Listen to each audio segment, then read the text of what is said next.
Ladies and gentlemen, my name is Zymax, and I'm your chief show attendant. On behalf of the two hosts and the rest of the crew, welcome aboard Weird Wednesday flight number 13, non-stop, from your current location to parts unknown. Our flight will be at about 2 hours, and we'll be flying at the speed of sound. At this time, make sure your seat backs and tray tables are in their full upright position, and that your seat belt is currently fastened. Enjoy the ride.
What's up, everybody? How's it going? Welcome to Weird Wednesday. Once again, it is Wednesday yet again. How's everybody doing?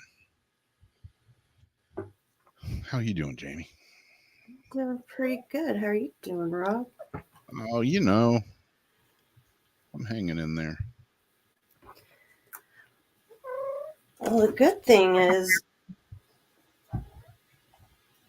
we've had kind of a crazy year and everything, but we just had that new moon last night, and Mercury goes into retrograde, but it's all working together, and everything is starting to clear out for us. Our karmic baggages, is being cleared. A lot of fortune. This is the last new moon of the year, so it's just starting us for new beginnings to the new year, and next year is supposed to be like really, really good.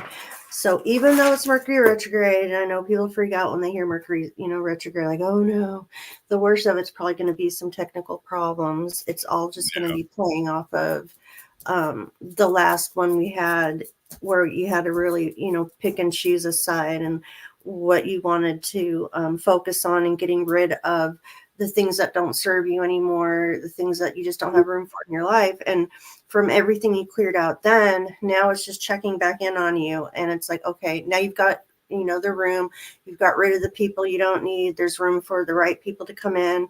There's room for the right opportunities to come in. So the next few months, I think, is going to be pretty good. Cool. I'm keeping positive on that.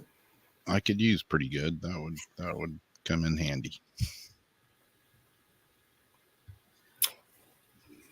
Hey, Jason. Hey, Ulrich. What's up? Yeah. Anybody see the meteor showers the other night when they were supposed to be appearing? It was rainy and overcast and super windy here, so I didn't see nary a meteorite. I haven't looked tonight. I thought I might have seen something out the window earlier, but when I was out just now real quick, I was sending stuff on my phone, so I wasn't even looking. Yeah.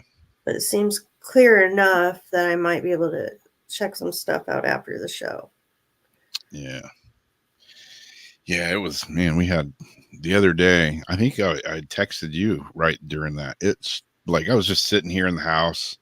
I was watching a video sitting on the couch and it started raining and it rained so damn hard. I was like, is that like a tornado? I had to get up and go look. It was like, it sounded like a freight train and it rained like that for like, it just like started 15 minutes into it, then it stopped. I was like, the hell just happened?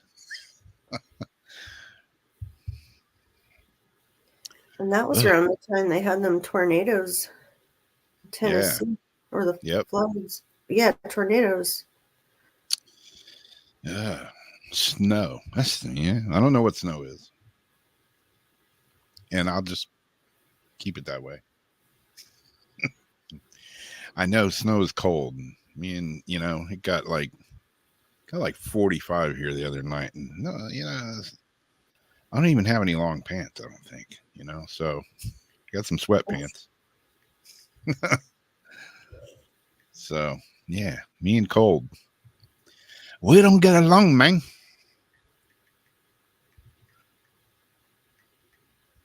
Kind of nice tonight. It's wet and humid, but it's like, I don't know. Let's see, what is the temperature? Let's take a look. Let's take a gander real quick at it. And it is 65 degrees, mostly cloudy. So I can deal with that. I'm 46. Been kind of rainy today. 46 is cold. And clear. Definitely not clear here. I guess I ain't going to be seeing any meteors tonight either. Because 1 a.m., 12 a.m., 2, 3, 4, it's mostly cloudy. All the way up until sunrise at 7:12. And it's still going to be cloudy. Oh, and it's going to be windy tomorrow, too. It was pretty windy today. But yeah, tomorrow and the next day, 45% chance of rain tomorrow. So it's probably going to rain again tomorrow. It's going to rain Saturday. I'll be playing disc golf in the rain. High of 69. Fun. We're supposed to have like a whole weather flip. They keep on like guesstimating California's weather because we see what they're doing and it's not like working the way they want it to. So they have to keep updating their reports to, Yeah. But it's been getting a little cold and we're supposed to get some real cold coming in here soon. Yeah. But congratulations on your ace, on your disc golf in the dark. Oh, yeah. That was Didn't fun. you get a couple? Was there one or two? Yeah, I got 2 aces and I had a dead on basket hit on the other one. Almost 3. If I'd have got 3, I'd have won it. Or at least been tied for first. Is there a name when you get 3, kind of like a turkey in bowling or Something like that, but I don't know what it is because I've never done it before. like you get to yell it out like Yahtzee? Yeah. Yeah, the first one I got, I was like, what? Who?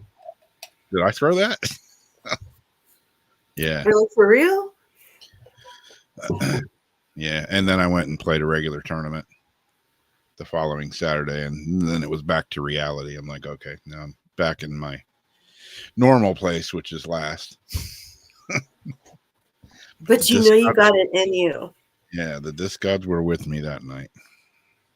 You know you're capable. 36 right now in Iowa. Good God Almighty. It's like end of the world temperatures. It gets that chilly here occasionally, and even lower. It gets in the teens sometimes. That's when I don't even want to go out of the house. It's a couple of weeks, week and a half in the winter where you just stay in the house, and then there's like 2 to 3 weeks in the summer where it's hot as like Satan's balls and you just want to stay in the house. And other than that, it's good. August in Florida is not for the weak Crying a river.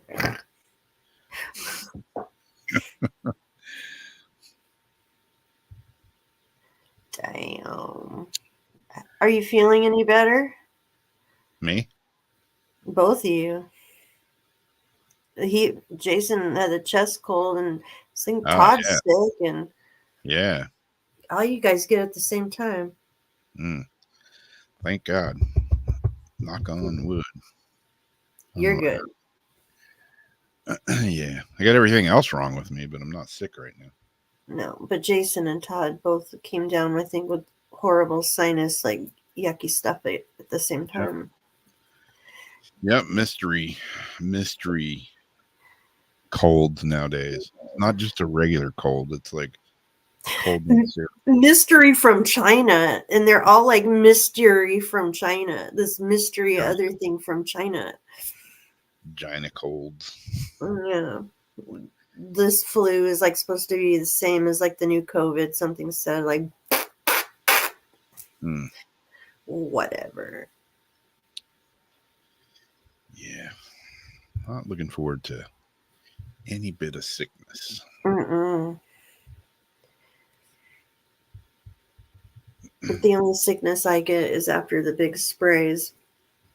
My mom feels it now too. The way she notices is she'll be like completely fine, and then all of a sudden like the atmosphere like drops, and she'll be like in her room, and you can see it happen in the sky, but like she'll be in there and the air just like will come in and hit her in the pocket, and I'm already feeling it because I'm outside, under it. And then it just hits her, and all of a sudden she just feels like sick, and she knows, attributes it to as soon as it comes, like blows through the window as that stuff is like blowing down. So I'm just sick from the sulfur dioxide all the time. Yeah. Ugh. Yep, chemtrails and yeah. The other day when the skies were clear here, it looked like a freaking tic-tac-toe board out there. It's all checkered up real nice and getting that grid covered good. This is the most they've ever done that I've seen in so many different parts of the country at the same exact time at once right now. 32 makes my nipples odd. That sounds chilly. I don't want none of that. It could just stay warm here. 65 right now. Hey, I'm good. Took the trash out a little while ago. It's wet and all that, but it's 65. Can't complain. Hey, Ian. Hey, Azariana. 32. Yeah, the kids are getting the respiratory. It's always the respiratory in the lungs and everything. Yeah. I don't want to give my secret, but because they'll go, I need it. But Mucinex, I'm telling you. Yep. I got some I don't know, celestial seasonings, whatever, sleepy time. It's not really sleepy time, but it's I don't know, it's like the sinus. I forget what the name of it is. Clears your sinuses though. I've been drinking that before I go to bed because I go to bed and I wake up all like congested, like yeah. So I started drinking this tea, which tastes really good. And it seems to make me sleep good. So And the important thing is keeping it out of your lungs. Like we really got to keep this crap out of our lungs the minute you start feeling it in there. And that's why I like the Mucinex. Like this stuff always hits my respiratory. I have my albuterol inhaler for just in case. Yep. But keeping that crap out of your lungs is a must because you don't want it to turn into pneumonia or whatever. No. Yeah, I got plenty of friends that are down with pneumonia and this and that. Like, I don't want none of that shit. And these injections and stuff that I'm on, one of them lowers my immunity like big time. So I'm all. I don't even like going out in crowds. I go play with my band, and we take a break, and I go backstage, and I hide out, and then I come back out. I don't mingle with the crowd anymore. I'll walk through and say hey to some friends and stuff, but yeah, I don't like sitting in a crowd anymore. a lot of people's autoimmune things are being triggered. And I have a close family member who had the injection, and lately she's been having a lot of like skin breakouts and stuff related to that. Like her autoimmune things have been flare out. Well, you know, I told you I've got eczema and I haven't had it bad since I was a kid. Like I only get it once in a while, like on my finger. Well, all of a sudden, like over the last like couple months now, like it's just been getting worse and worse to where I can't even wear rings on this hand. And normally with like this cream I have, I can put it on, it'll be gone in like 2 days. But it's just getting worse instead of better. And like my fingers are swollen up and completely bad. And like I didn't get an injection. Like you know, I'm not vaccinated, but Yeah. it made me think about the autoimmune thing because, you know, my family member. And then I was thinking, well, could I have still got it like from Jeff? Because they like, did he shed on me? Yeah. Because they said the thing about the breath bubble or the spit, or, you know, people can pass it through, you Yeah. know, intercourse. And I thought, okay, so we're sitting in the car talking and he's drinking my drink or breathing his bubble on me. Did he like inject me somehow with like yeah? Yeah. Because it's like, I don't get it. Like, why won't this go away? Yeah. I don't know. Everything's different now. Food doesn't taste the same as it did a few years ago, you know? And I'm like, is that because the virus, or is that because they're changing the food? Or is it just because I'm getting old and I'm losing my sense of taste? What the, you Can't know? taste the Mackinac peaches. Exactly. I made some tacos, some chicken tacos tonight, and they were actually, they tasted good to me for the first time in like months. Made some beef ones the other night. They tasted like roasted ass. I don't know. Hamburgers just taste weird to me now. Like everything tastes weird. There's someone here who it's the smell of chicken. I know you're in here if you want to say who you are. The smell of meat, the smell of chicken, all of it makes her totally sick. Like she can't stand the smell of meat and stuff. Hmm. Yeah, like Craig says, flushing your sinuses out. I use that neti pot. I got one of those things. I don't know if it's a neti pot, but it's the same thing. Weird, you know, you pour water in your nose and it like goes through your sinuses and comes out the other nose. And it's kind of weird at first if you're not used to trying to drown yourself with a pot of water. But once you get used to it, works great. That's true. Yeah, it's in everything. It's Oh in the yeah. lettuce. It's in everything. But Yeah. yeah, I can't even bend my, it like hurts to bend my fingers. Like that's the biggest fist I can make. Mm. Yeah, I can't buy bread that doesn't have bio. You can't buy frick, man. They're adding that shit in everything now. Like it's just getting more and more. I just bought some vitamin supplements the other day and I'm like, okay, these look good. These look good. Got them home, took a couple.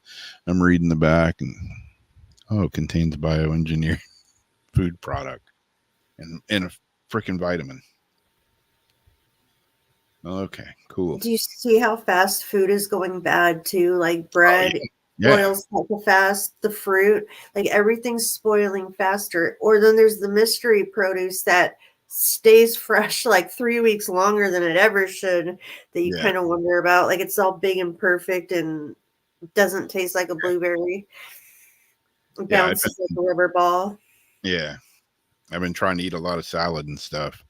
And if I go to the store and buy salad, you know, whatever, lettuce, spinach, whatever, and some tomatoes, I better bring that shit home and eat it. Because if it sits in the fridge for 2 days, it's all black and slimy. Just goes bad like right away. So Yeah. now it's like, okay, I want to eat salad. Well, I've solved that problem because I'm growing romaine lettuce. So now when I want a salad, I just go out the back porch and pick it myself. But yeah. Produce, it all goes bad in a heartbeat. Bananas used to last for a while. Not anymore. You buy a bunch of bananas, you get them green, and like in 2 days, they're already turning brown. And the Bisquick stuff doesn't rise right. And you think about it, yeah, we have a shortage of all these things like wheat, just oats, all these things. And so you're going to start seeing the repercussions of that eventually. But I wonder how many people are not saying that they might be already using the cricket flour. Because I swear the croissants, Pillsbury, it's not even right. I bet you they are using that already. The baking powder doesn't rise right. The Bisquick doesn't work right. I'm hearing a lot of people complain about that. Yeah. Everything's different. Oh my gosh, I got vanilla wafers the other day. Not only were they double, you know how like the machine rejects the food that's not perfect, like when you watch how it's made and then it's all in that conveyor belt and it knows to get rid of it. I think what they did was just said, screw it, give them the rejects, because my box was half real vanilla wafers. The other ones were like doubled and burnt ones, all the rejects, the whole entire box. So I took it back to Lucky's. The lady opens it, and they're getting used to stuff coming back, Yeah. And she goes, do you want to get another box? I'm like, oh, I have a feeling it's probably going to be the whole supply of this lot is probably ruined. She goes, go ahead and you can open it here. So I go and I get a box, bring it up there. Same exact thing. The tortellinis were moldy on the inside. Opened them, brand new tortellinis, completely moldy. I brought them back. She goes, go ahead and grab another pack. I grabbed the other pack. Didn't even realize that was moldy. She's like, oh no, this. Anyways, yeah, didn't want another replacement. Both packs were moldy. Yeah, they're going to try to screw us one way or the other. They got multiple angles to screw us with the food, and there's no reason for it. There's a reason. They're making a reason. Food has been food. Food has been good. It's been food for years and years and years, and it's just recently that it's all going to hell. And can't tell me it's because of global warming. Bullshit. It's because you're fucking with the shit. Wait, I want to see what Jason's talking about, that appeal. Is that what it can't be washed off? So what does it do to the fruit? Is that the mRNA, or is that what keeps it from going bad? Like this family brand of blueberries, they're so big and crisp and like wondrous, but they're white on the inside. They don't taste like blueberries. They bounce. And it took weeks, and they never went bad. Jeez.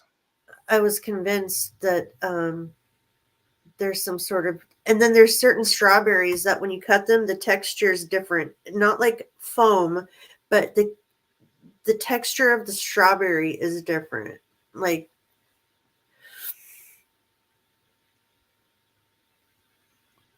I'll have to check that out, Debbie. The automated nasal cleaner. Yeah. I don't know, man. I don't know. I'm all for growing as much food as I can. Yeah, and then the seeds are already, if you get good seeds, maybe from, like, if you know farmers and stuff, because the seeds, of course, are getting genetically modified too.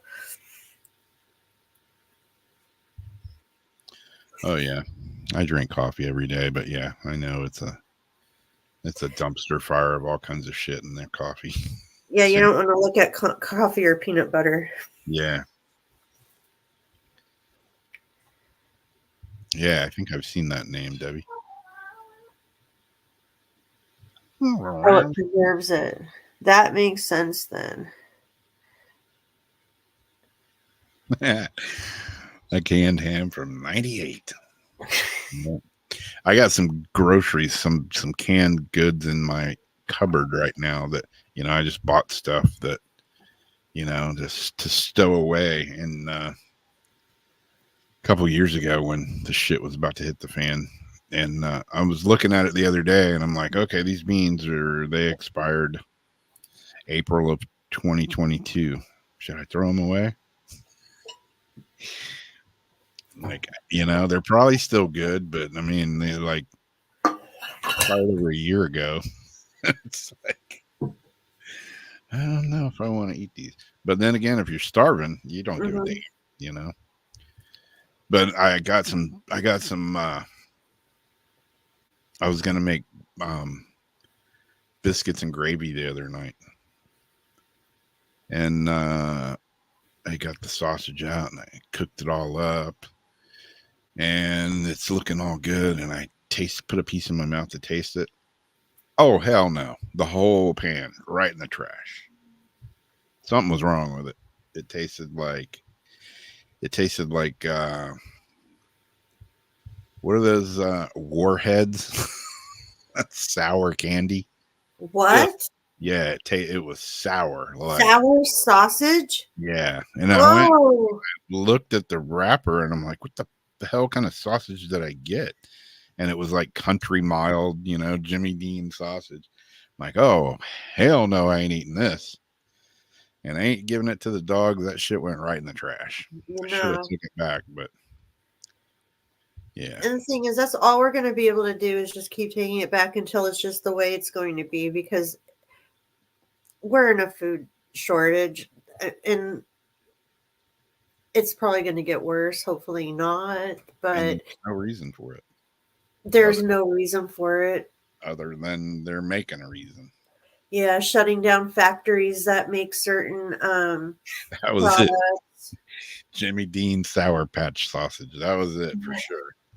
I tasted a piece of that. I was like, hell no, I ain't eating that. That didn't even make it it didn't even make it all the way in my mouth. I was like, and then they closed down a paper factory that makes like most of the paper products for food packaging. So a lot of things that go with things were getting shut down kind of around the time of the Springfield Underground being exposed. Yeah. And yeah, if like, I've got some cans of beans that they expired last year, so they're a year out of date. they're probably better than the ones put out brand new now. Yeah, they probably are. But you got to wonder, like, if they expired last year, like, when were those damn beans actually put in the can? It wasn't, wasn't just like a week before they hit the grocery store. Hell, it was probably a year before it hits the grocery store. Back in the day, we would rotate a lot of our prepping food, like things like shells and cheese, the Kraft, because you don't need milk with it. You just boil the noodles and then you have the cheese sauce, and so you have a lot of that kind of stuff in your emergency food. Then a couple of years or whenever it's going to expire, you just swap it out. Yep. Unless the can's bloated or rusted, it's all right. There you go. Mm-hmm. And that's the other thing too, is like a lot of the cans of stuff Is like, yeah, it's like dented. Well, like, what do they do? Beat this shit down the aisle with a baseball bat to get it on the shelf? It's like, how's this can got so many dents in it? Because they're selling us the stuff that they're not supposed to sell us. It's all the rejects. Everything there's no standard. Everything they normally wouldn't sell, they're selling us. And we have to wait in long ass lines to buy it. Exactly. And you gotta put it in your cart and you gotta bag it yourself and check it out yourself. I don't know. I saw somebody had posted a thing today about, bagging their groceries at Walmart. And the girl came over and said, "Why are you double bagging?" And he was like, "'Cause the bags are thin and, I don't want my stuff falling through." Well, if you didn't put so much in each bag, they wouldn't rip. And he's like, "So you're saying I should put less in this bag and use another bag?" And she's like, "Yeah." And he's like, "Well, I'll still be using the same amount of bags." No, you wouldn't. You don't get it. It was like an argument back and forth. Wow. So if I take my groceries out of this bag, split them, and put them in another bag, single bag, I'm still using 2 bags. You just don't get it. Yeah, common sense is like a virtue. Yeah, there is none anymore. It's definitely a rarity. Yep.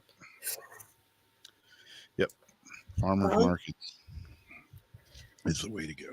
Yes, take advantage of farmers markets and the locally grown stuffs.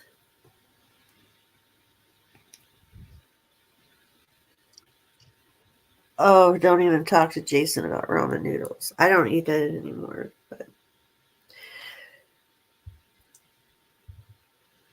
Jason used to lecture me all the time when I'd be eating my ramen noodles. Yep.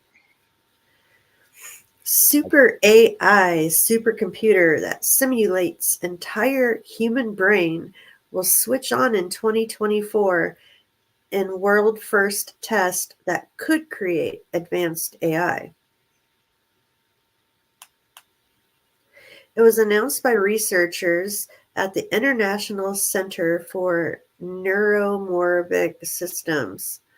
The machine is called Deep South, and it mimics biological processes that naturally occur in our brains. That includes how our synapses transfer information. Deep South is said to be capable of 228 trillion synaptic, I don't know if I'm saying that right, behaviors per second. That's around the estimated number of synaptic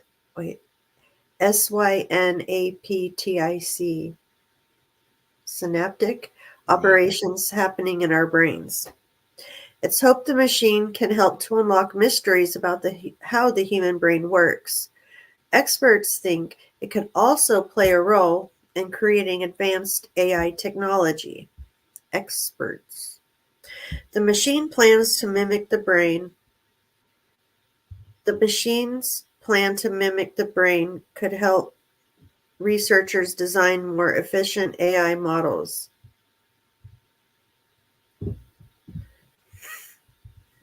Another chatbot written article. Deep South is also said to require less power than other supercomputers because its design is based on neuron networks. The ICNS director said progress in our understanding of how brains compute using neurons is hampered by our inability to simulate brain-like networks at scale. Simulating spiking neural networks on standard computers using graphics processing units and CPUs is just too slow and powerful and power intensive. Our system will change that. The platform will progress our understanding of the brain and develop brain-scale computing applications in diverse fields, including sensing, biomedical, robotics, space, and large-scale AI applications. The device could also help researchers understand how healthy or diseased a human brain is. Deep South will be located at Western Sydney University. It's expected to become operational in April of next year.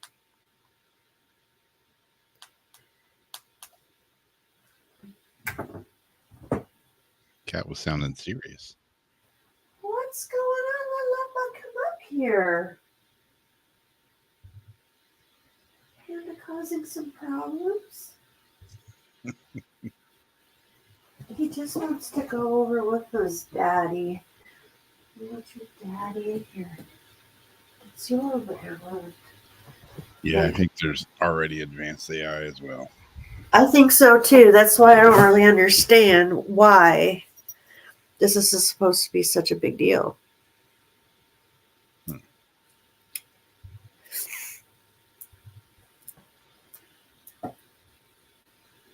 I don't know. You know, you hear Elon Musk is talking about, it's not good. It's not good. I'm warning you, it's not good. I'm making it, but it's not good. Yeah. And, then he just comes out with, oh, it's not going to work now. Damn it.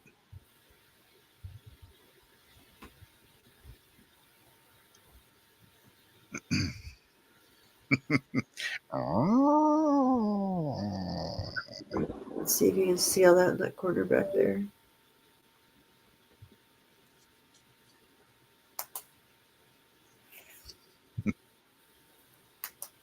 Oh, yeah. It's a feline standoff.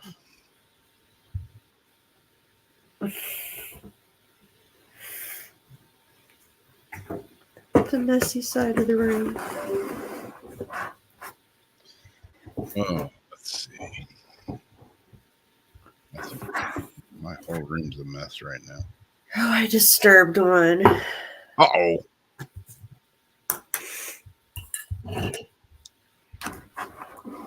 Here's the serene side. Well, Until this they barfed in my bowl. They barfed in my bowl. gnarly, dude. What is it with cats like barfing in weird places? On my new nightmare stones. Damn. Well, this guy, electrician, discovers a Ouija board stuffed inside a wall of a client's house. Nothing peculiar. Nothing to see here. Move along, right? Yeah. I'd be like, oh, cool. Wonder what's in here. Got to be some kind of sick reason. A video clip that has showed spirit communication board was found. It's got, who wrote this? Like, When you have to reread it 3 times in your brain before you can say it. no, I was just gonna say a video clip that showed this Ouija board has gone viral on TikTok. Much easier than the jibber jabber typed up here. A staple in horror movies, paranormal investigations, and mediumship sessions. The Ouija board is typically operated by having participants place a finger on the planchette, which then moves between printed letters and words to spell out a message from beyond the grave. While many dismiss them as super magical claptrap, others remain convinced that they are the real deal, even warning people against their use for fear of something summoning up something unnatural. For some, such fears go so genuine that they dare not even touch or even set eyes upon one. I have a friend like that. If I said, hey, look at this Ouija board, he would do a U-turn, go out the door, get in his car, and never come back.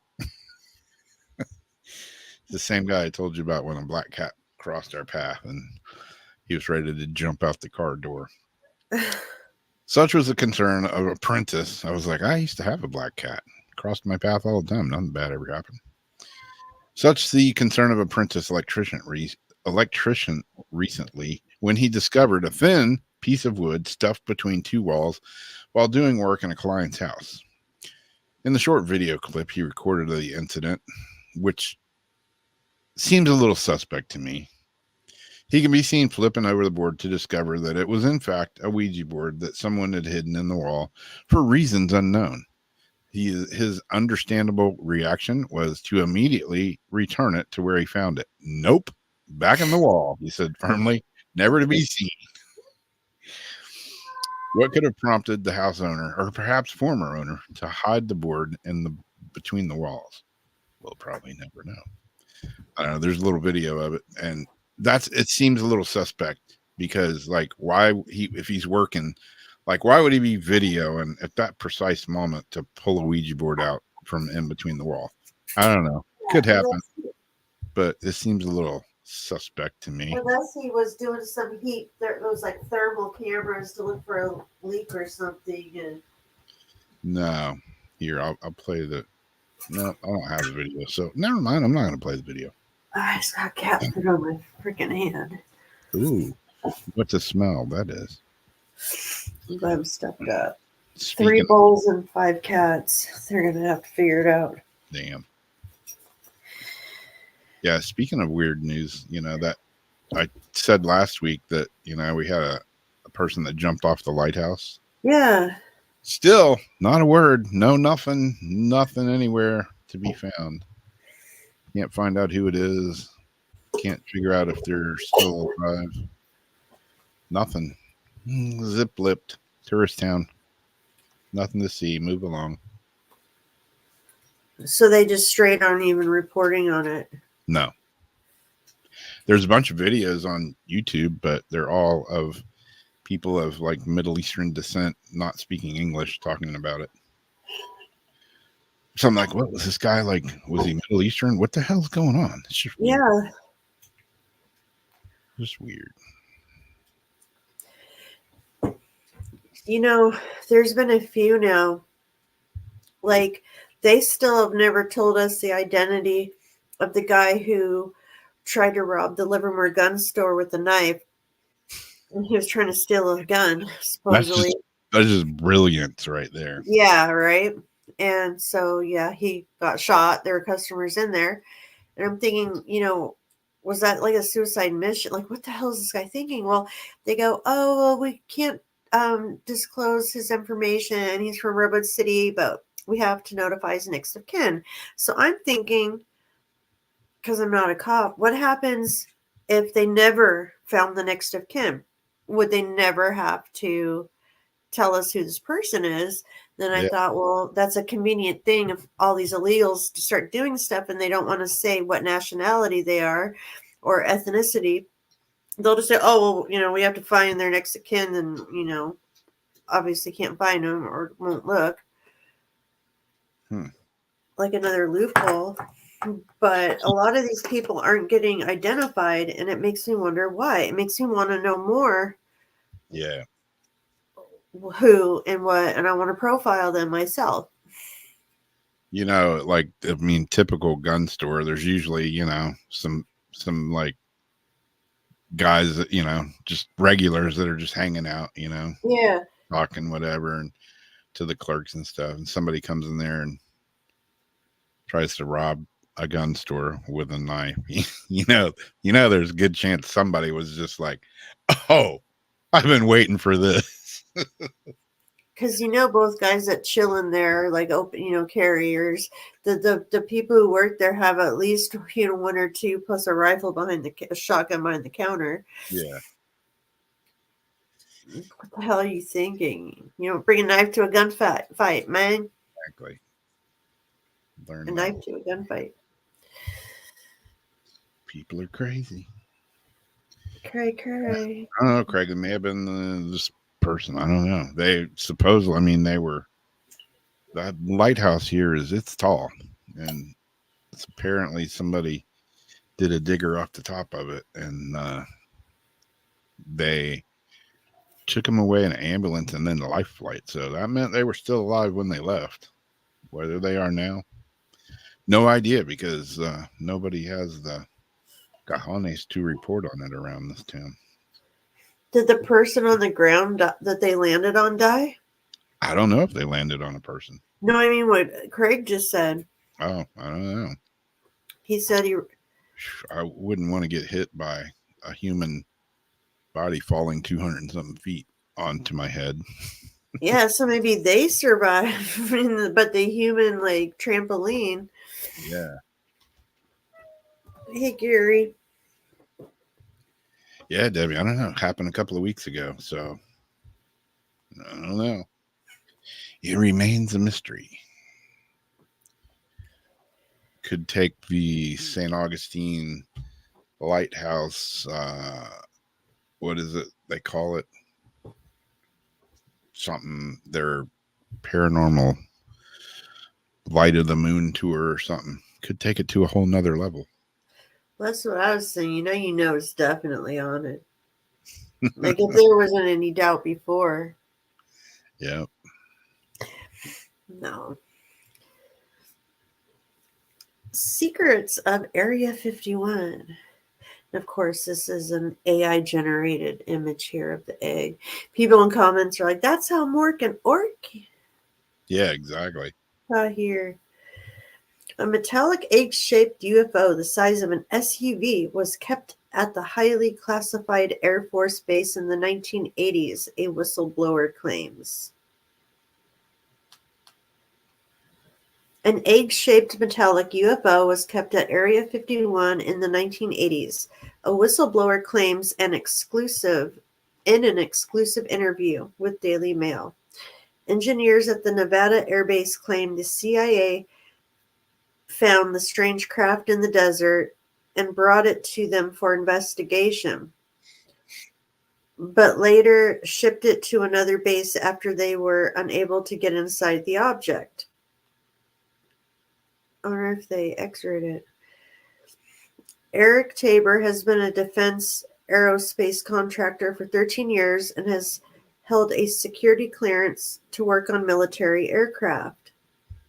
In an interview with Daily Mail, he revealed the story his late great-uncle Sam, an Area 51 contractor, told him about a UFO at the mysterious desert base. So here's another whistleblower with hearsay information.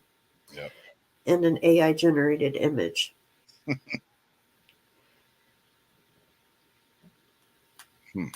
Oh, I left off the picture of him with his Uncle Sam.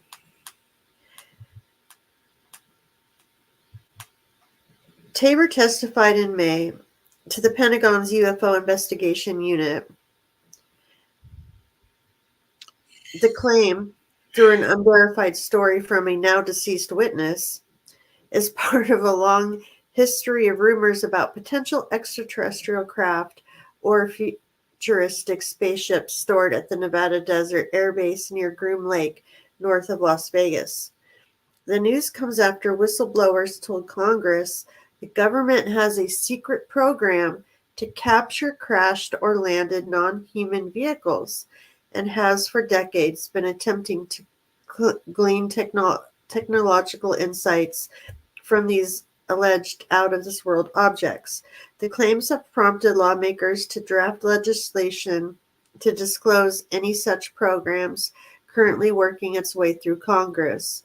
Tabor spoke to Daily Mail only about his great-uncle's story needing to own work as a defense contractor. He said he struck up a friendship with his grandmother's brother after moving to the West Coast from Mississippi in 2012. Oh, and he even had a little patch. The dude gave Tabor a badge with his department's insignia with symbols alluding to their role working on radar signals at Area 51. So this was like their little patch. Ah.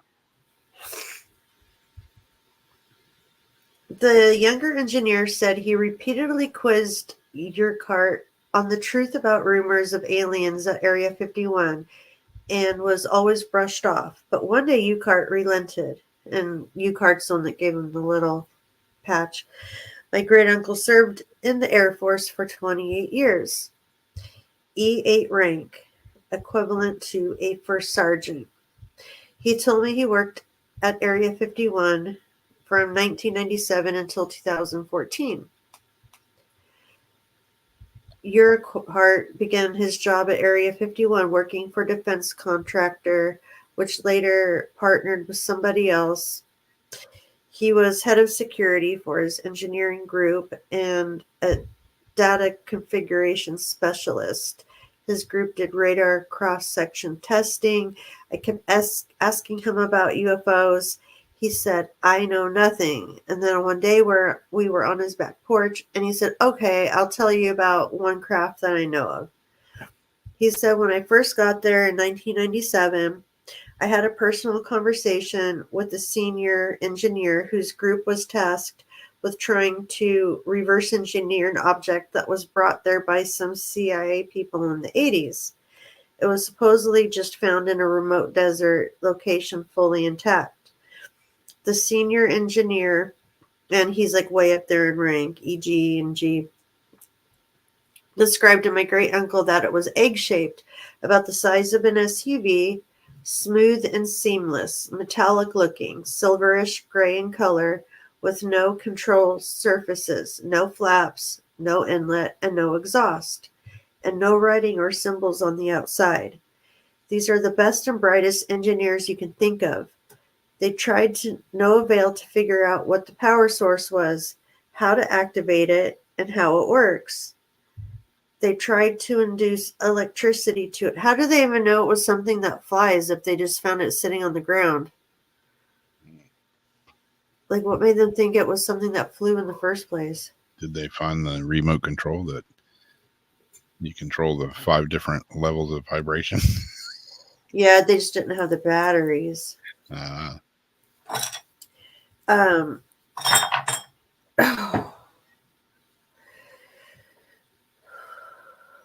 X-rays couldn't penetrate it. It showed up on X-ray as a solid object. They tried to open it and penetrate its hull. They couldn't. They said they were able to take some very small samples of the material. And I'm not an expert in chemistry, but I guess from the isotope ratio or the mixture of the elements, they concluded it was not made on Earth. And then they have some like memoriam thing. I thought I had put all these on the pictures, but I guess I forgot. They actually have all these little letters here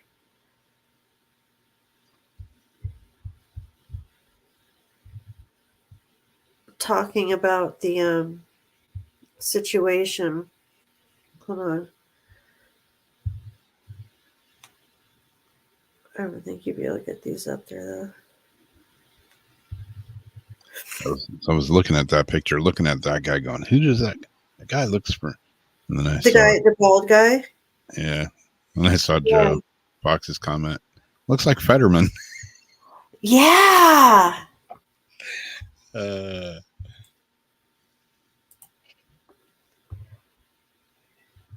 So anyhow, there's like these little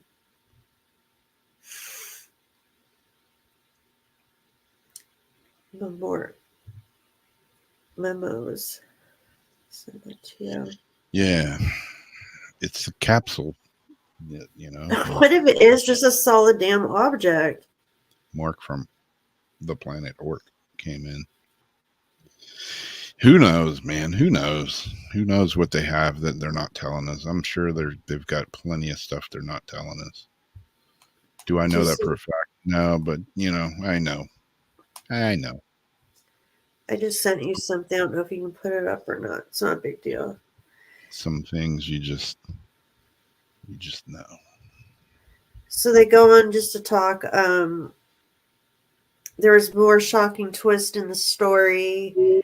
His great uncle would collect radar data, bring it into secure vaults to catalog and store it. He was in one of these secure data vault storage rooms in the main control building, nicknamed the Taj Mahal. On the wall he saw an up close crystal clear photograph of the same exact object the senior engineer had discussed. Tabor shared pictures with Daily Mail that Ukart showed him, including a group photo with his Area 51 engineer colleagues in a brake trailer at the base and an insignia patch for their radar analysis group. But the alleged smoking gun photo of the egg-shaped craft never left the Area 51 vault. Sam said the American people would probably never get to see it. He admitted he sold his great-uncle's patch for $600 on eBay in March when he was strapped for cash, a move he now regrets. His story has now been documented by the Pentagon's UFO Investigation Office, AARO, after Tabor was interviewed by staff in May. A memo of his account, along with other reports and witness statements, is due to be compiled and sent to Congress next year. Then he talks about how the staff was and goes on to talk about the interview and da-da-da-da-da. I think I posted this on my profile, so if you want to hear the full story. It'll be Is that, there, but is that yeah, what you there's just? some of the documents. Hmm. Okay. So, Documentary. again, another whistleblower. Won't talk about his own stuff, but he'll talk about hearsay. Yeah. I don't get it. I I mean, got what a if it's friend. a big solid object Yeah. to screw with people? I got a friend of a friend of a friend whose uncle used to work at Area 51. He said that he talked to someone that had seen ships there, but that guy died 30 years ago. And it's like, really? Where are the pictures at? Come on, just somebody just send Now, Jesse Ventura back there. He'll break in. if they Send already had some Jesse Ventura in. Jesse Ventura and what's his name? Alex Jones. Send those Oh, two guys to oh break in. shit. That would be interesting. Oh, jeez.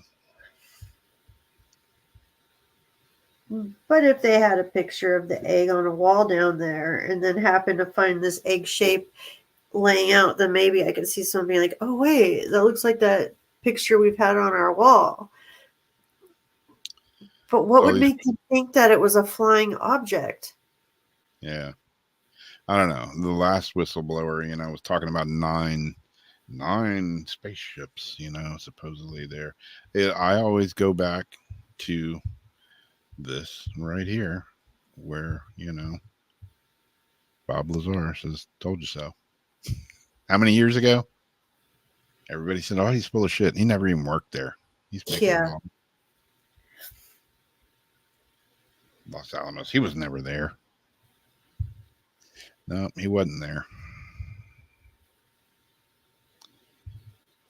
Or was he? The world will never know. The world will never know. They probably won't.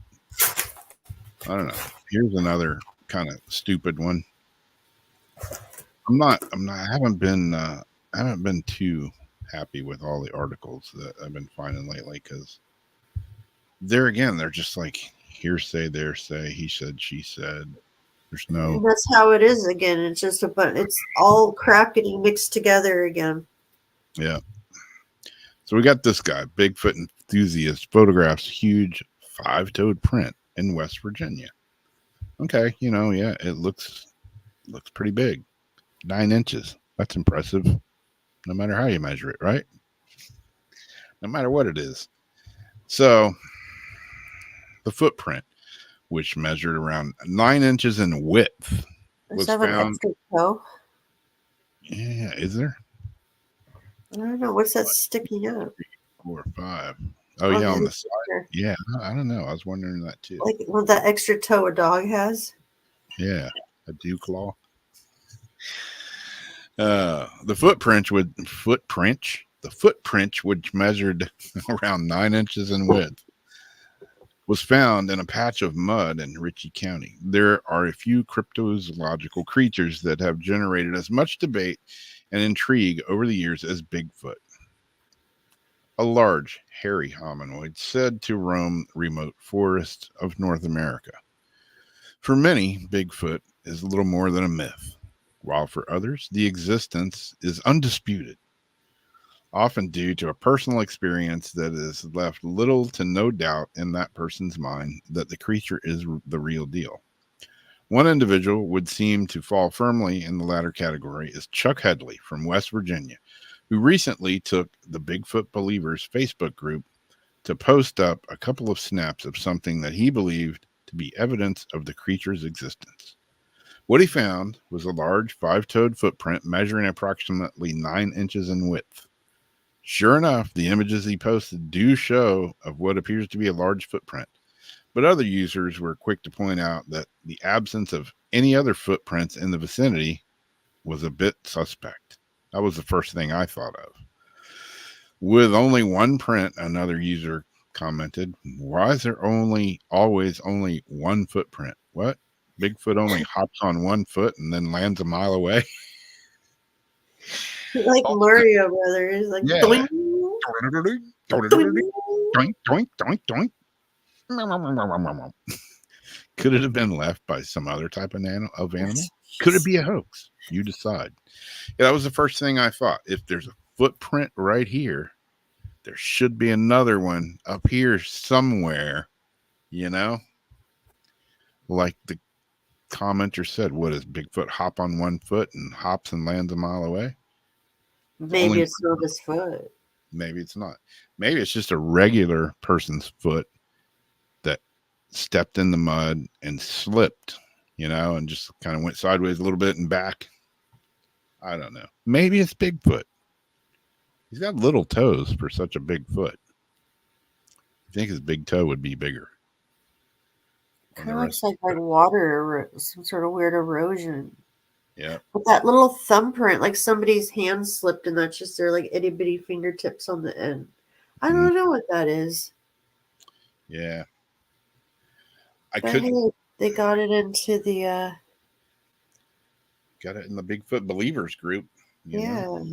I don't know. I mean, it could be the real deal, but if I just found one footprint that looked like that, I couldn't definitively say that this here's a big footprint, y'all. I got definitive proof. No, you got a funky footprint in the mud.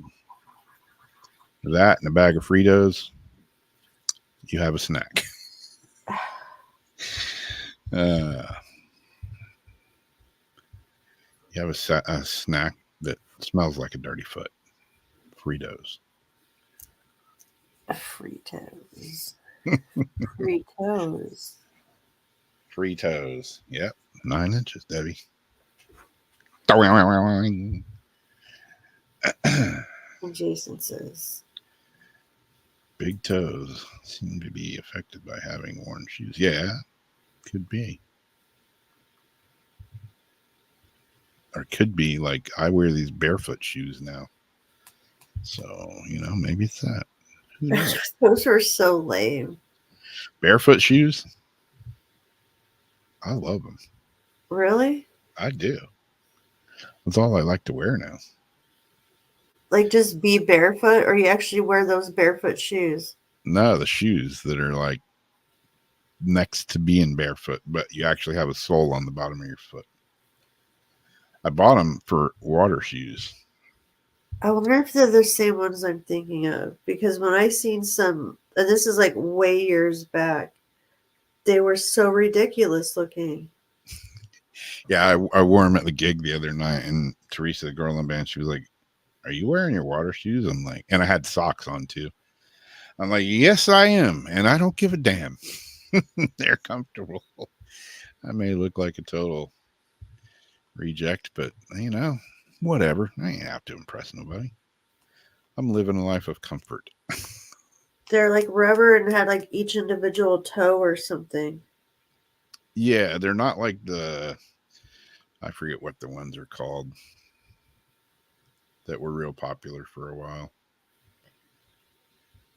Oh, are these what you're talking about? Like zero shoes? Yeah. Kind of like okay, that's not what I'm talking about. Yep. I'm just talking about this. Ones they look like big, like it looked like Halloween costume. These with the weird little toes, with these weird little toes. I'm sending it to you. They're like little mittens on your feet. They're like socks. They're like toe mittens. And these guys would walk around. These hippie guys would walk around wearing these shoes.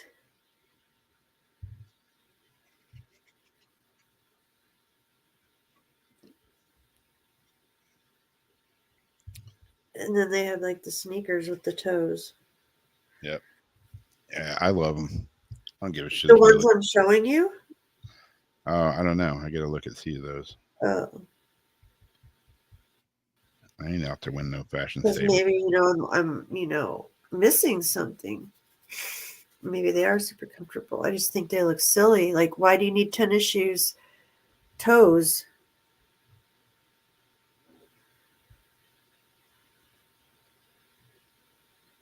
That's kind of like the ones they have, but the toes aren't that separated. These are individual toes. Mine are just all together. They got a real wide toe box. Like, I've always wondered, why are shoes so freaking pointed at the front? They like jam your toes in there. That shit's not comfortable. No, Why do they make shoes like that? Like messes most up your all shoes, like, structure. yeah, I'm not a freaking ballerina. I'm not one of those damn. Oh, so you wouldn't want these ballerina? No, Man, I don't want to. I don't want to form my. I'm not kicking roaches in a corner. well, here's some ballerina outside shoes. I got Fred Flintstone feet to begin with, and I like these because they got a big wide toe box up front.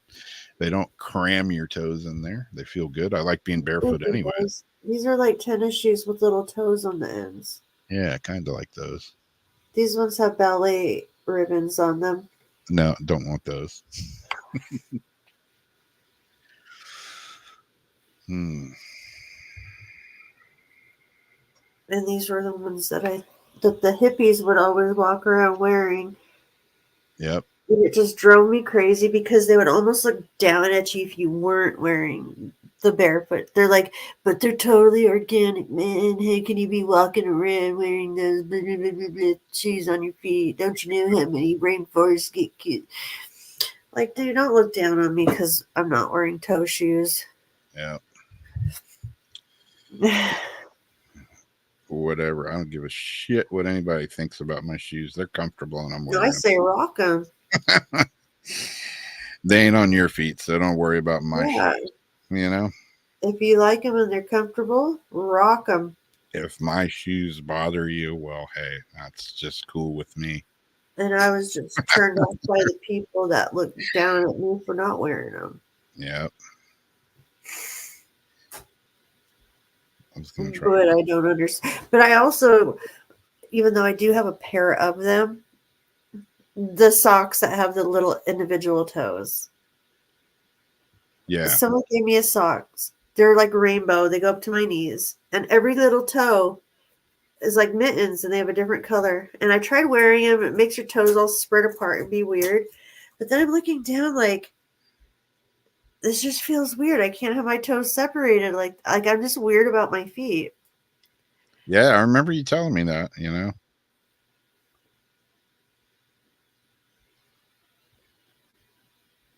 I was trying See, to find Ulrich wants some. who does. Ulrich wants some. Oh, and porn style high heels. I bet you they do have toe shoes on a wedge on a platform. The Because ones they I have have their. are kind of like that. Oh yeah, that does not look bad at all. You see, you're making it sound way worse, Rob. Those They're just look like super regular ass shoes, comfortable. dude. Those look like regular ass shoes. They're like as close to being barefoot as you can be, but you still have a sole. I got soul that so you can walk across. Like super Duh. skin condoms. Not yeah, exactly. Platform stripper toe shoes. Stripper platform toe shoes. Yep.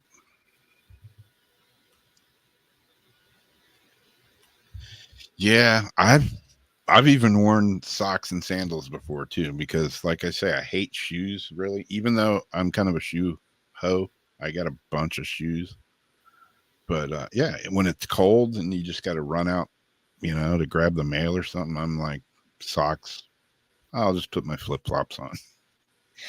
Then I feel, like Do the you have old. to make a little camel toe wedge between your big Oh toe yeah, and the other one? you gotta in there, do whatever to get it in there. I do that when I run out back real fast. I just put my socks on and I don't want to like have to change my socks. I make the little toe camel toe and then I put my outside flip flops on real quick. Yeah. Yeah, like rocks. I mean, that's like I say, I originally bought these for for when I went on my shark tooth expedition, and because I knew I'd be walking on rocks and shells and all that. So Oh yeah, you gotta have water shoes for that type of thing. yeah, and yeah, I mean they didn't. None of that hurt my feet, and I was wearing them, and I'm like, damn, these things are comfortable. And so then I just like when I left, I wore them in the car on the way home, drove home in them. What's the slip factor? Like if there's algae on the rocks and all that, do they have a pretty good grip on the bottom, or are they Yeah, slippery?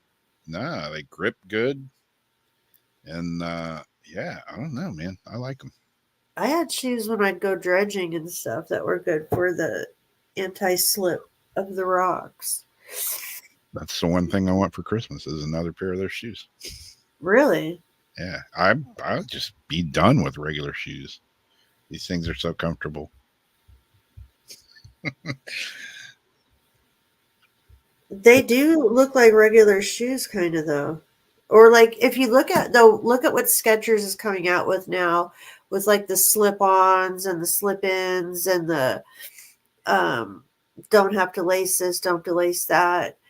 A lot of the shoes are kind of having that style anyway. Yeah, yeah, that's the other thing. You know, some people love Crocs. Some people absolutely hate Crocs. It's like, what's the big deal? If you don't like fucking Crocs, don't buy them and don't Yeah, wear them. don't wear them. You Some know? people hate heels, don't wear them. Yeah. So no one's forcing you to buy it and wear it. I went to the store today and a man held me at gunpoint and forced me to buy Crocs and wear them. My job said I can't work here if I don't wear toe shoes. Exactly. Yeah. See, I don't have winter. That's another reason, yet another reason why I live in Florida. Screw winter. You've got to have some snake like boots though for going through grass. Oh, yeah. Yeah, I got boots. I had motorcycle boots for riding and all, you know, because you don't want to like shred your toes up on the. I see people around here all the time like riding in a pair of shorts and flip flops on a motorcycle. I'm like, you Lovely. are gonna eat shit one day and you're not gonna have any skin left. I see the guys go flying by on the you know, the crotch rockets and got the girl with the little tiny booty shorts and tiny shirt, you know, ass hanging out everywhere. I'm like, girl, you fall off the back of that bike, you better have a lot of butt because by the time you stop sliding, you're gonna have lost several inches of it. Whatever. Microsoft is trying to force me into a restart. Hold on a second. Schedule the restart. Yeah, they got Crocs in every color imaginable now. Polka dots, neons, black, gray, white, blue, purple, green with orange stripes. They got everything. NFL logos, NBA logos. Oh yeah, you can, and they have things where you can even put your own special design put into them. Yep. Well, this one here is just a little bit of fun. Video shows LA motorist shooting French fries from his $250,000 Lamborghini's exhaust system.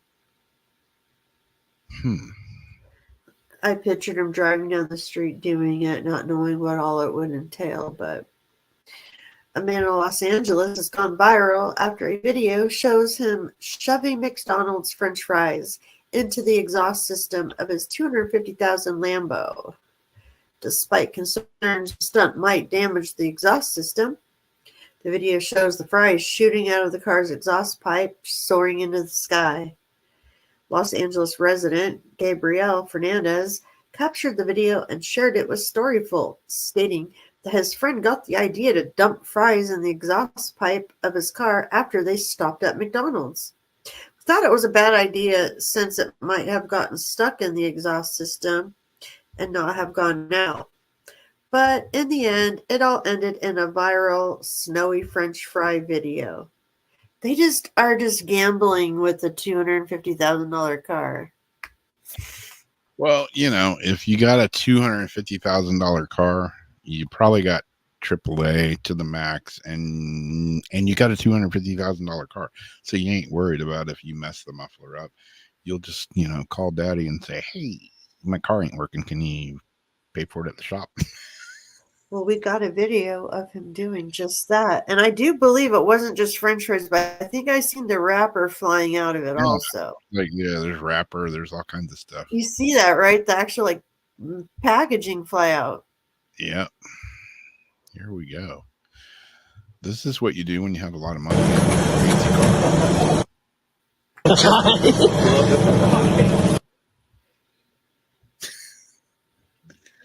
$250,000 popcorn maker. And $8 and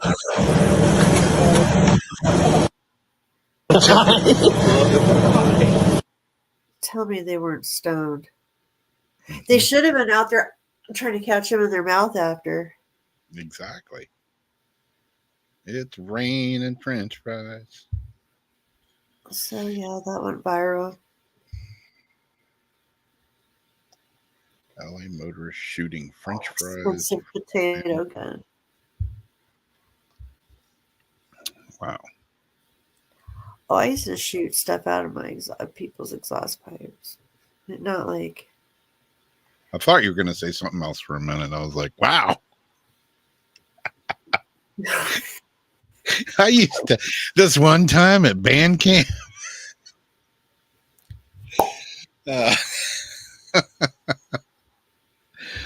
Sorry, my mind wanders at times. The guy did get hit in the face with a hot dog. That's true. Wasn't that an article we read or didn't read? When I said we shouldn't probably read. Yeah, he was playing pool and across the room came a hot dog and hit him in the face. Wiener in the head. Yeah. Gary. 500 milligram edibles. So, speaking of shark's teeth and bones and boners and all that stuff and fossils and whatnot, I found this article and I thought it was rather interesting to me because, I like this kind of stuff. I saw that, but I didn't read it yet. Skull of colossal prehistoric sea monster found in Dorset cliffs.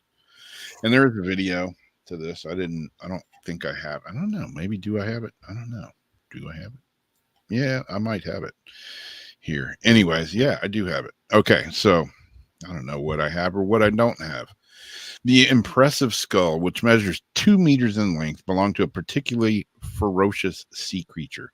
When it comes to prehistoric monsters, most people tend to think of Tyrannosaurus Rex or little short arms or any other large predatory dinosaurs that roamed the earth tens of millions of years ago. The prehistoric oceans, however, were home to their own menagerie of titanic meat-eating beasts.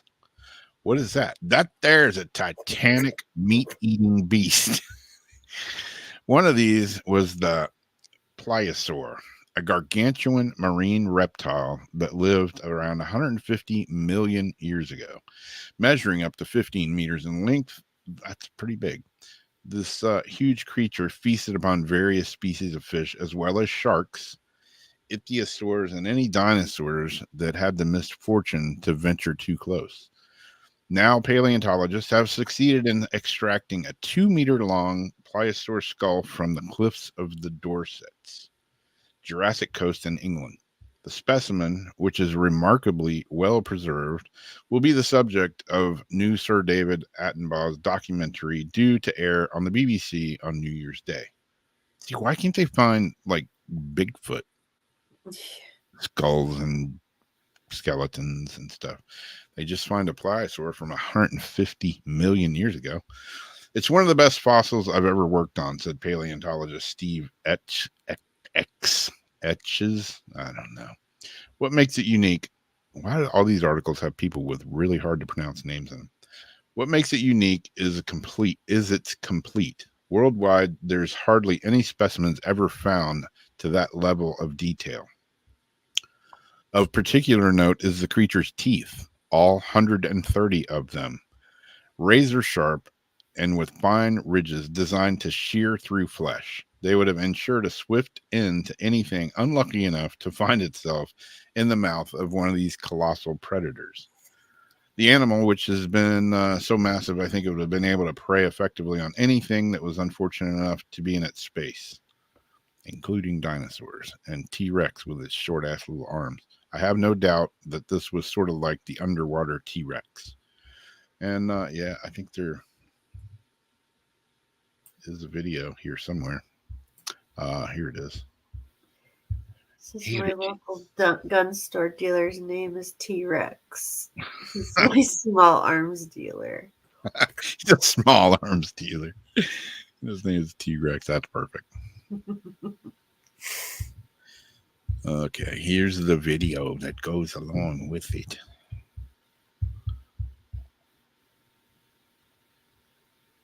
Is it up? So she said. Is it up yet? Is it in yet? You rather want to hear is it up yet? Is it in yet? If you hear is it in yet, then yeah, you got problems. Okay, here we go. Here we go. Now to the story of a sea monster with 130 razor-sharp teeth, the biting force of a T-Rex, and a skull measuring 2 meters. It might sound like the stuff of legend, but this creature really did exist around 75 million years ago, and it was called pliosaur. And a fossil of its enormous jaws has been now found off Dorset's Jurassic Coast. Our science editor, Rebecca Morell, went for an exclusive look. Okay. Oh, wow. There you go. It's huge. Unveiling a Jurassic sea monster. This is the 2-meter-long skull of a pliosaur, one of the most fearsome predators the planet has ever seen. So it's got big teeth, excellent for stabbing and killing its prey. It doesn't chew its food, it just breaks into bits and digests. Throws it back to get in there. And digests the bone and everything. Steve Etches led the efforts to unearth and prepare this ancient aquatic beast. So what makes this unique is it's complete. So the lower jaws and the upper skull are meshed together as it would be in life. To find that, I think worldwide, there's hardly any specimens ever found to that level of detail. And if they are, a lot of the bits are missing. Whereas this, although it's slightly distorted, it's got every bone present. It's one of the best fossils I've ever worked on. I'll never probably work on another one. The snout was discovered by a fossil enthusiast on a beach near Kimmeridge Bay in Dorset. I just found something quite extraordinary. It's the jaw of a massive pliosaur. It's enormous. It must have just come out of a cliff up there somewhere. Over the course of weeks, the rest was excavated. A perilous process, with Steve and the team dangling off ropes halfway down a fast-eroding cliff face. It was all followed by a BBC documentary team and Sir David Attenborough. In these waters, underneath my feet, lurked the ultimate marine predator, the pliosaur.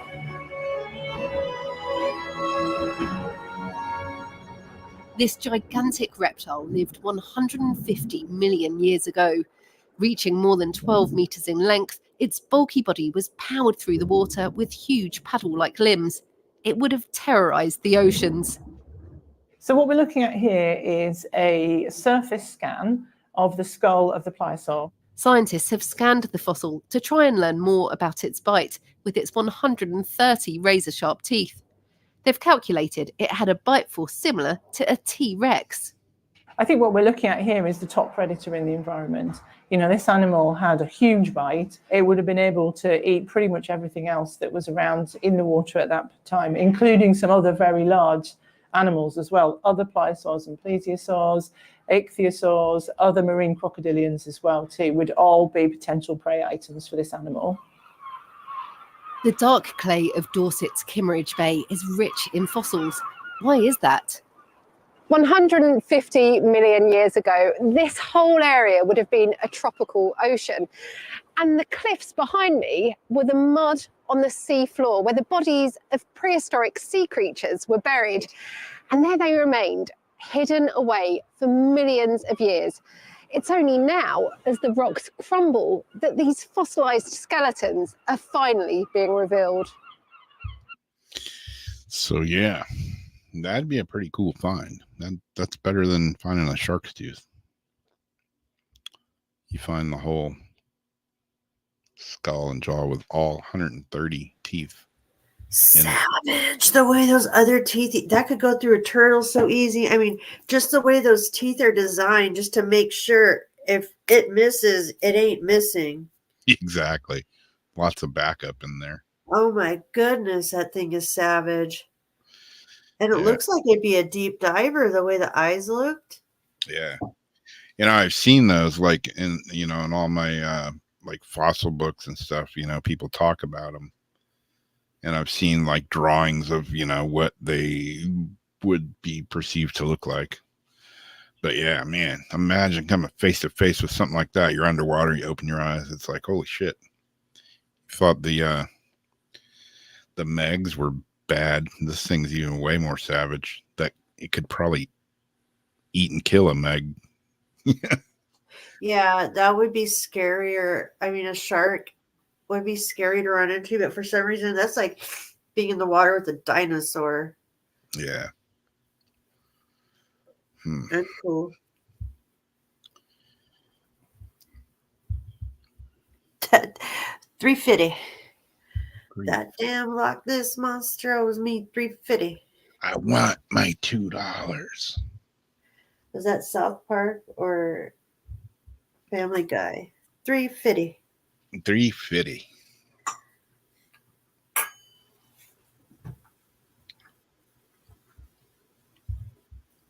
He ain't giving me no 350.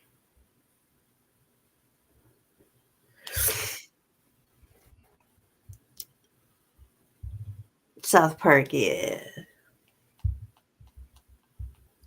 So I don't know about this one. Couples claims that they were photobombed by a spirit of a dead soldier in a famous restaurant. Damn it. Damn it. Like 42 hoops to jump through just to share the screen over here. And then rejecting my cookies, so there's time. A couple reckon they may have taken the best ghost picture ever after an apparition of a dead soldier photobombed them in a famous London restaurant. Ross Cheeseman says he was out for dinner with his partner Georgia Renshaw Smith and her family celebrating a birthday in the much renowned Quaglinos, like quag. Quagmire. Quagmires, Quaglino. Giggity, giggity. Giggity, giggity, giggity. Whose guests have included everyone from Queen Elizabeth II to Elton John. But Ron and the rest of the family got a huge shock when they looked at a selfie he took of himself in Georgia as a spine-tingling, chilling figure appeared to hover in the background. And it looked like mummy. Freaking mummy. A mummy, yeah. Like, what's some Leatherface? Yeah. It looked like a translucent military man in uniform. The party had been happily sipping champagne and tucking into oysters during the get-together, but when 35-year-old Ross snapped a selfie of himself and his girlfriend, 26, the mood changed. Ross claims the snapshot left waitresses and the restaurant manager spooked, as they'd never seen anything like it before. But the dad of one believes it to be a fitting place to encounter a ghost, as the eatery has a long and storied history. The restaurant, I mean, I don't know why they would be so scared if they hadn't seen it. Like, I can understand if they'd been like thinking they're seeing it around the restaurant and then they see it on the photo, like, whoa, dude, yeah, that's what we've been seeing. Yeah. But I don't know how just their selfie alone is gonna like trip you out, maybe. Oh, this is jumping around. Hold on.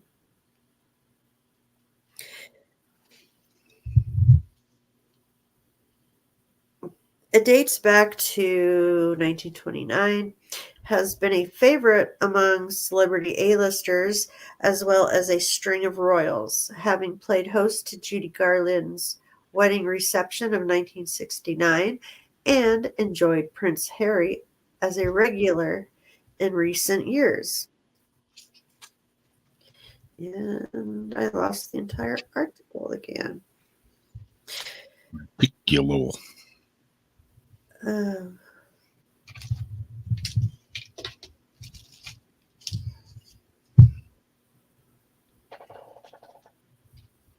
The couple, who have been together 4 years, hope to revisit the restaurant again soon to try to recapture another eerie photo. Ross said, I flipped the camera on my iPhone to the front-facing camera to take a selfie of me and my partner.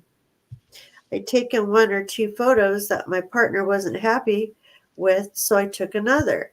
This was the picture that, when we looked at it, revealed what looks like a ghost in the background. I think the ghostly figure looks like some sort of ex-military man with broad shoulders and uniform looking over the shoulder of me or my partner. It looks see-through, as you can make out a spine and ribs. I think it also looks like he's got some sort of headband or hat on. I showed it around the family and we were all amazed by it. George's family thought I had doctored the photo, but then realized that's impossible given the time in between taking it and showing them. It's not impossible. I have absolutely no explanation for what it is that's behind us. We then showed the waiters and waitresses and asked if they had ever witnessed anything else similar. All the waitresses and waiters were spooked. They even took my phone and showed it to the manager, who came back and spoke to us how spooky it was.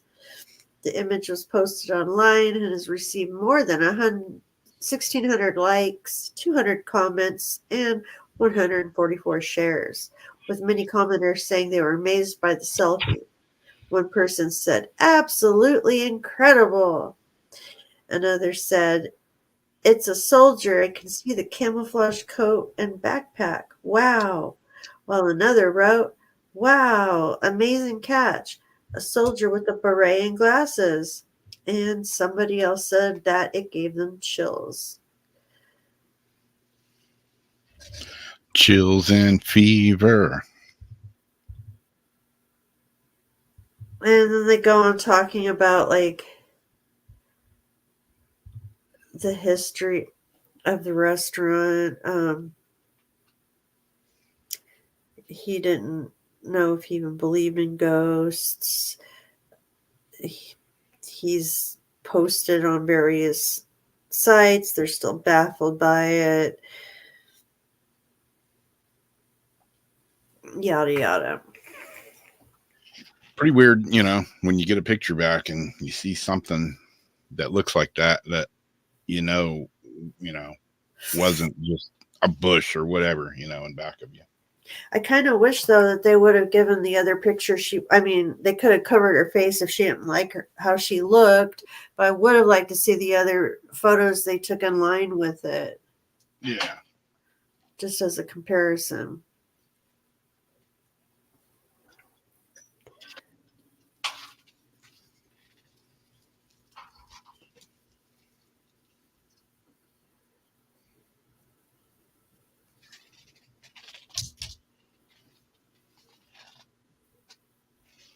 It looks like Alex Jones amped up on Adderall.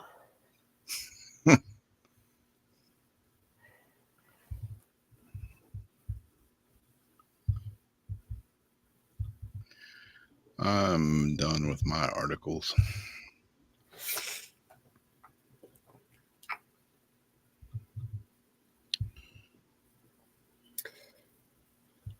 U.S. officials met two aliens in mutual meeting at a crash site, leaked documents show.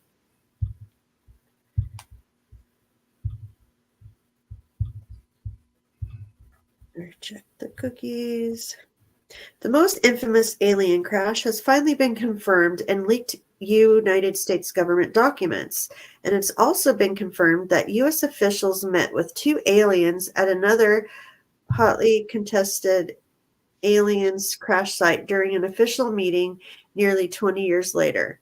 Although it's not clear exactly where the documents came from, several pages of a bombshell report had been posted on Reddit showing that Roswell did happen. The front page of the document calls it Project Aquarius and Project Sigma, two names previously confirmed by the U.S. government. And on one of the only non-redacted pages, it states that on July 7, 1947, the date of Roswell, a secret operation was begun to assure recovery of the wreckage of this object for scientific study. Yeah, I think I put one of the redacted pages on the screenshot.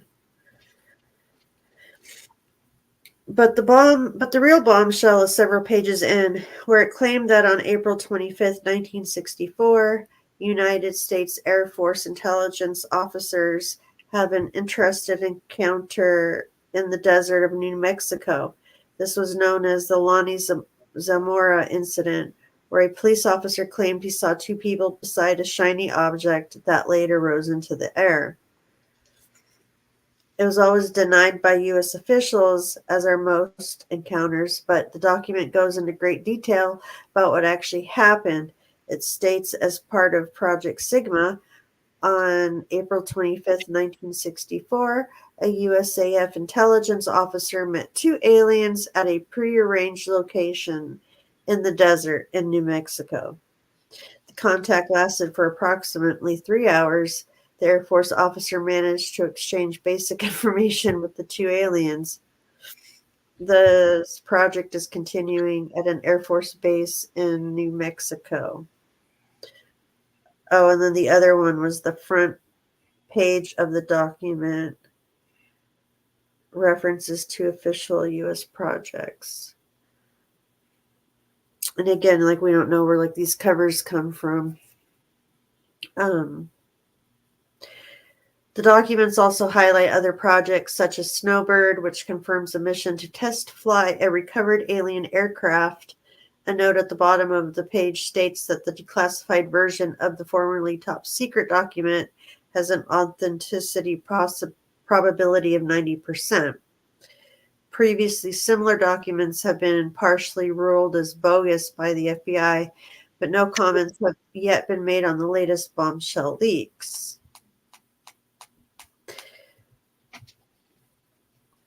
And that's got everybody's opinions. So this came out on December 6th.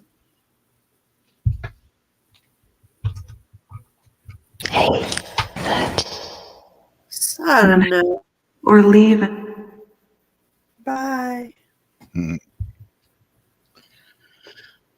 was trying to get my ghost box running. They said they're leaving. Did you do Crystal? Yep. Oh, I closed the chats. Yeah, this week's crystal of the week is not exactly a crystal. I mean, it is. Yeah, you'll see in a minute.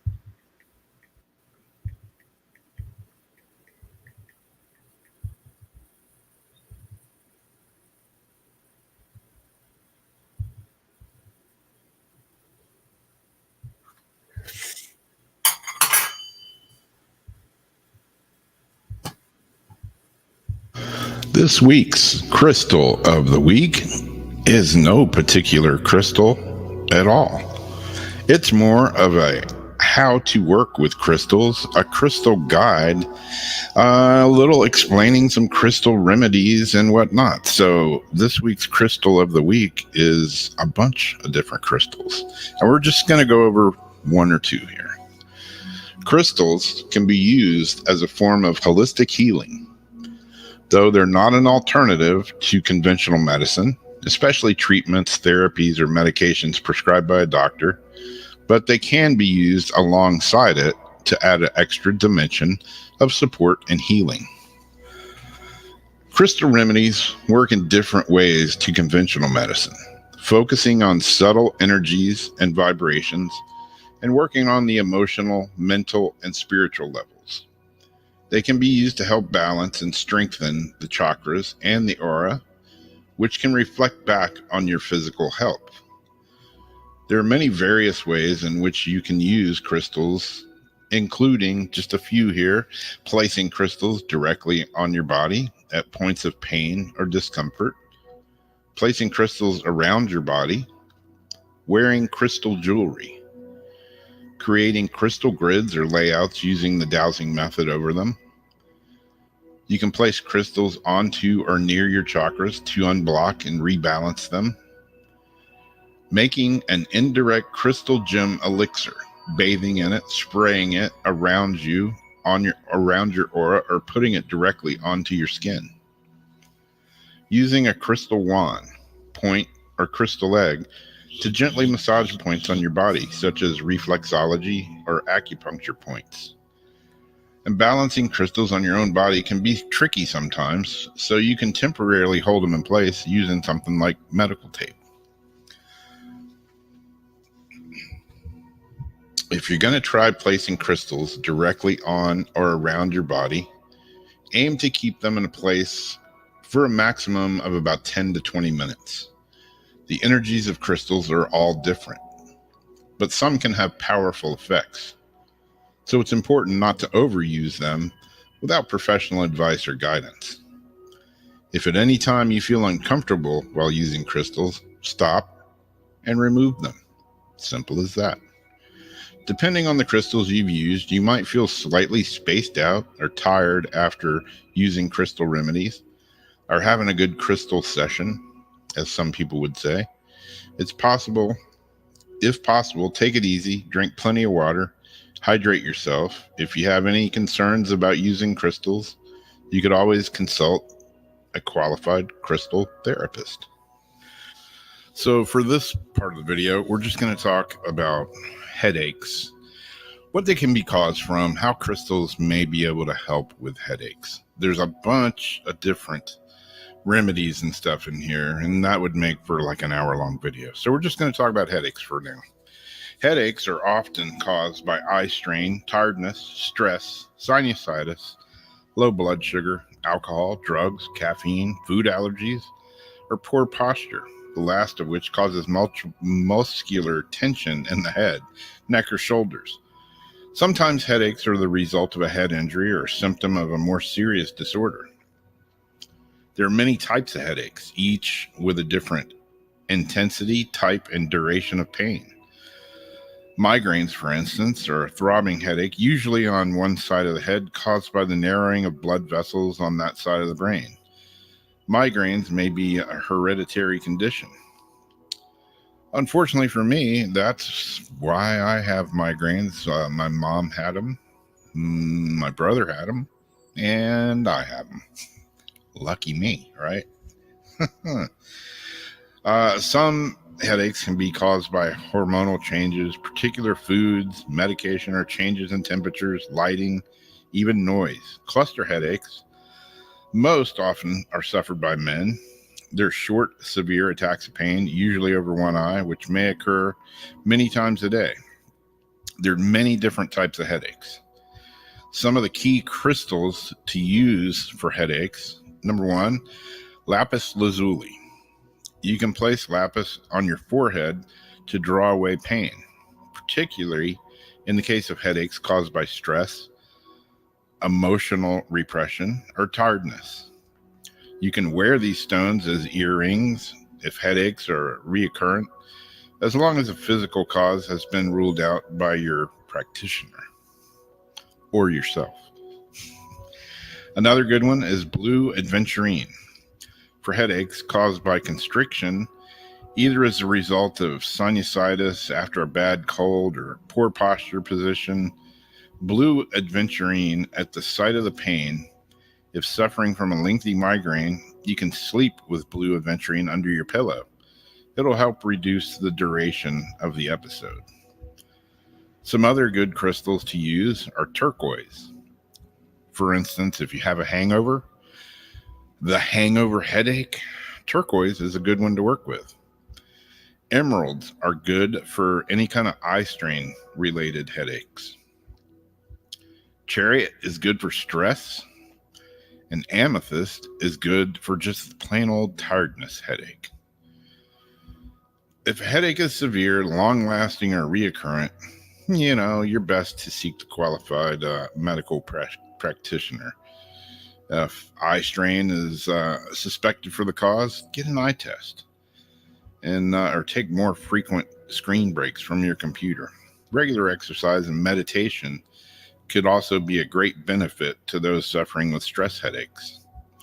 The Alexander technique of yoga are both recommended for headaches caused by poor posture. So there's just a little bit of key crystals to use in the symptoms of a headache, which pretty much everybody gets from time to time. I know I've had my fair share. Some are mild and some are huge. I want to beat my head with a big 5-pound crystal. I don't think that would really help though. Anyways, that's today's video. Crystal of the week video. Not necessarily any crystal in particular, but just a couple that help with certain things like headaches. There's a bunch of other remedies coming up in future videos. There you go. That's it for today. Thanks for watching. Bye-bye.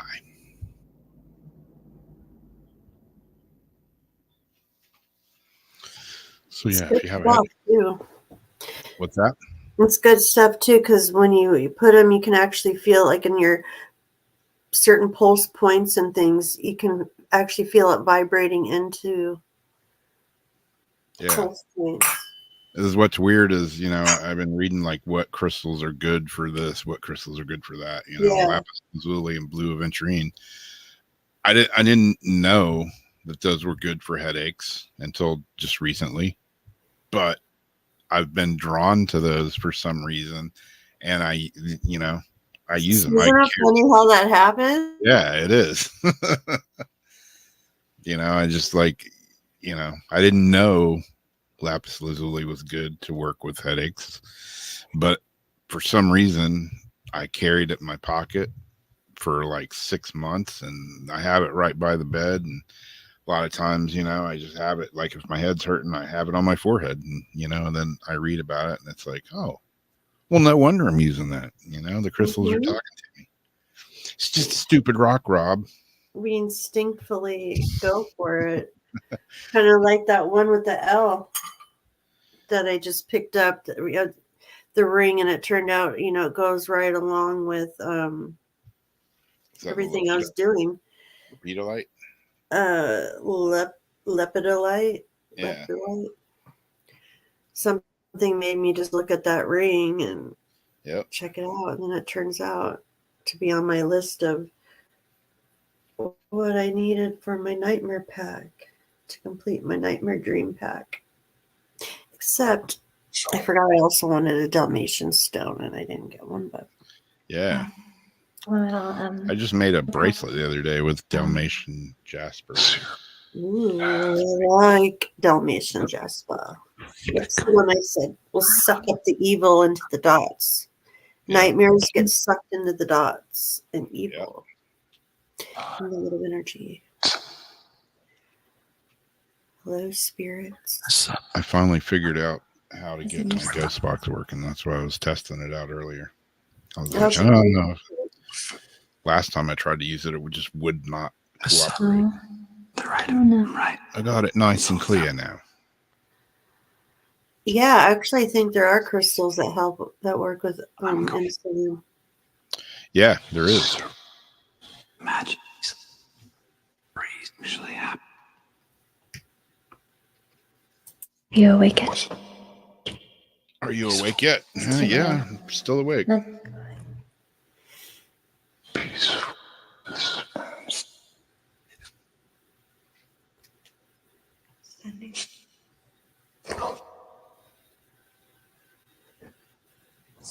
Okay. Match with your mind just to make sure that they. Okay. Come on. Sleep. 3, 40. Smosh.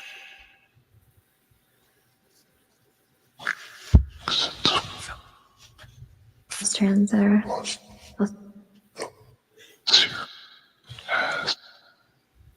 Even unhealthy or leak. Hey, spirits, do you know what crystals work good with blood sugar levels? Relatively. Come on. Citrine looks like a big one.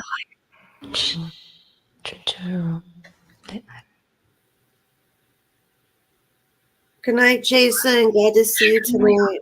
I hope you feel better. Sending lots of healing energy. No. Just. Is that good? Restlessness. Also. More. Tremendous. So I'm just.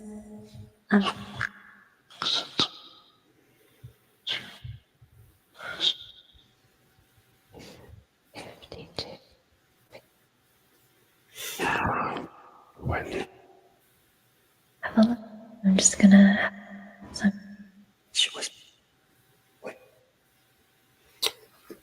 So, spirits, what do you think about what's going on in the world?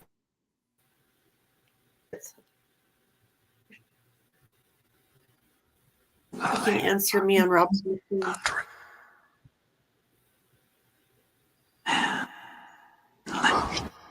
So. What are your opinions about what's going on with us?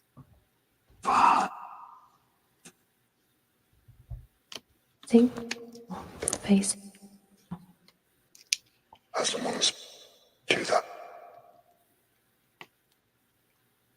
Dad. Often as you am. There's tremendous way. Is there anything that humans should be aware of? G. Earth and water. Earth and something.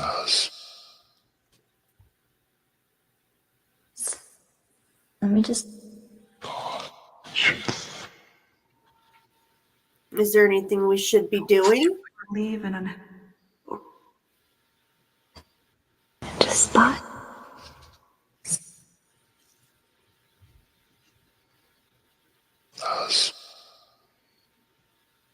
May I ask, is something making it easier for you guys That sounds right. to come to us and visit our dreams right now? Sleep to you. A lot of people Anything like. are getting really good visitation dreams right now. Is something making it easier for you?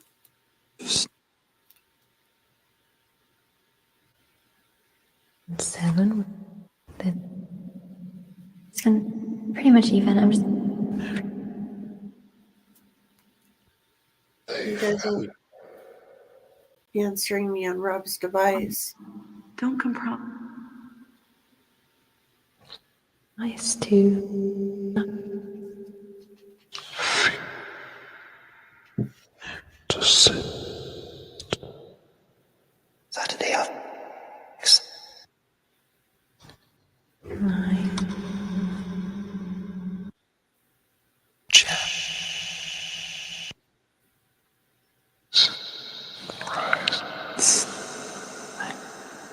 Try. Did you? Fire inside.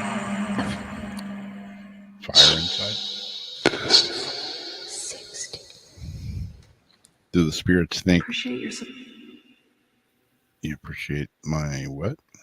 Power now. What do the spirits think about us ending up in another world war? Amnesty.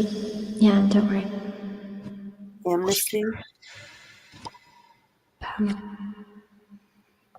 Power? Light? Soul. Trailing.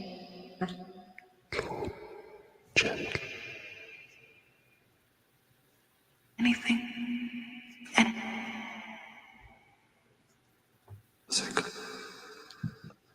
Actually, to the water receptive.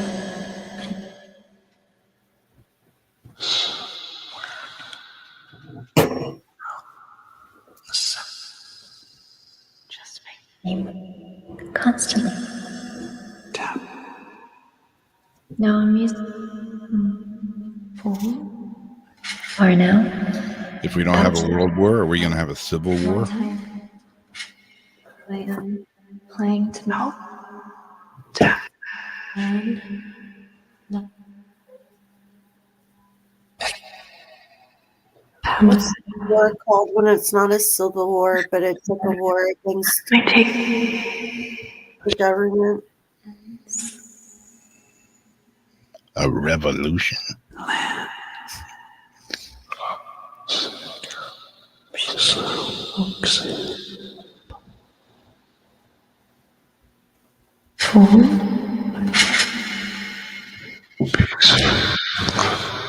Peace.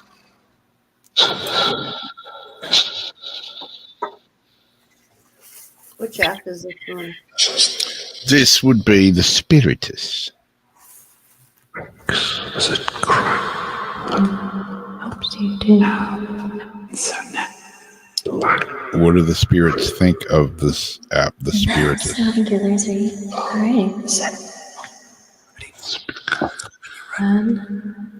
No. Your needs are met. Your needs are met. Quick. So your hair stay ready organized. How Keith had to put out that BS explanation because of the trolls that were saying that crap about his software. Yeah. Jeez, man.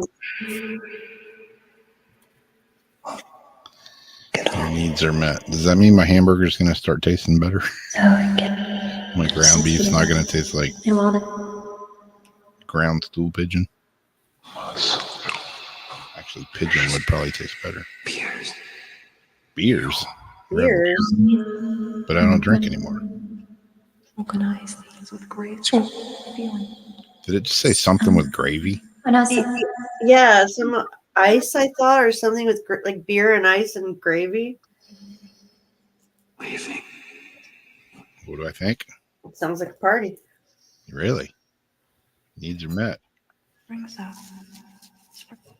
Think so?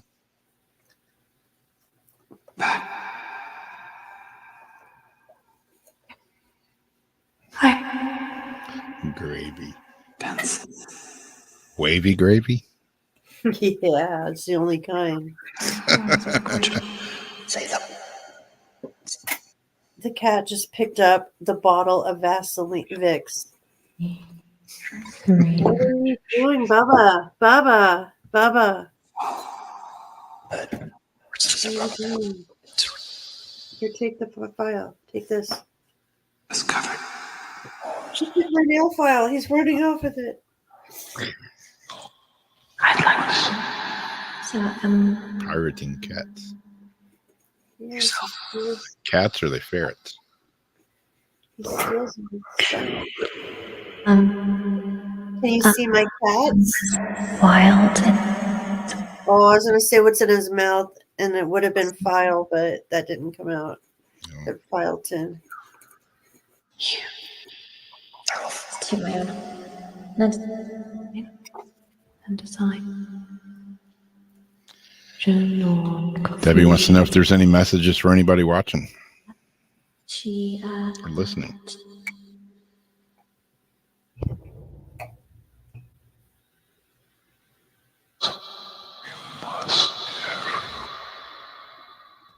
You must something. You must increase your bust. Now, Down in the wind. with the motivation for Nice. There's a setting you don't have on yours right now that I usually have on mine. I can't think of what it is. her. You want to see a mirror? You want to see Your me? haircuts? Hey, you want to see me? So here it comes. Did you say a mirror? Is she gonna need a mirror?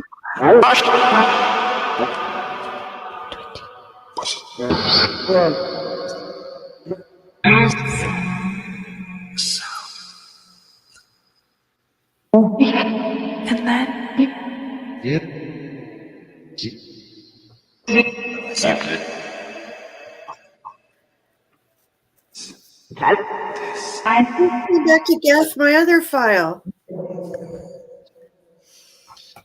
Got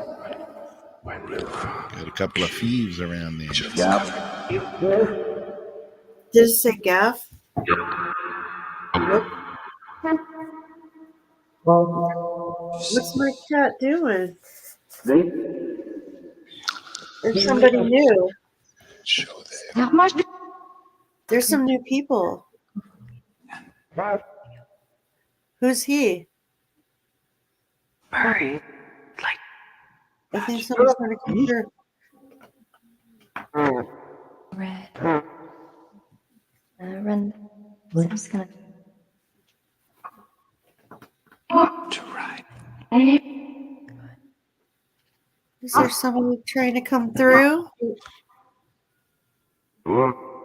Hello? We hear you. Who are you? What you're to do is what I'm going. Where are you at? The cat's like, I'm right here. It's me knocking stuff over. Yeah, right? you. I'm just gonna. God dang it, Panda. It said cat as I went away, I think. I can't get back on the screen. They're screwing with me now. Stop, guys. give you. Let the man talk. The reason. Yeah, you. What can we call you? Do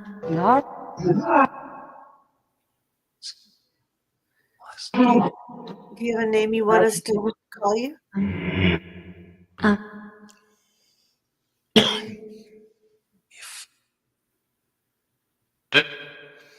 How did you find us?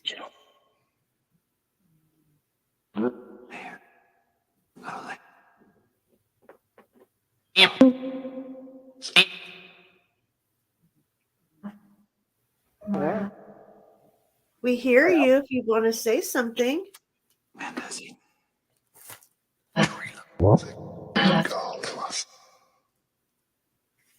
On the 5. Feelings with grace. I'm just gonna.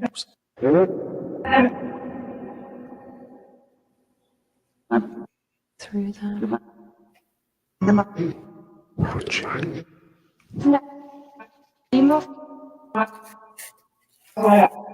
My heart. Extreme. Do you have anything you guys want to talk about? Or have anything to say to anybody in chat here that's listening?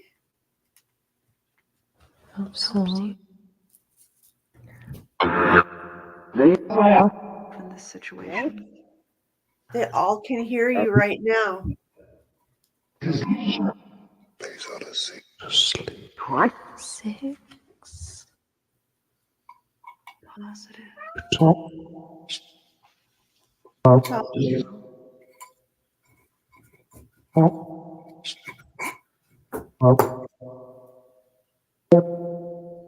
Pamela.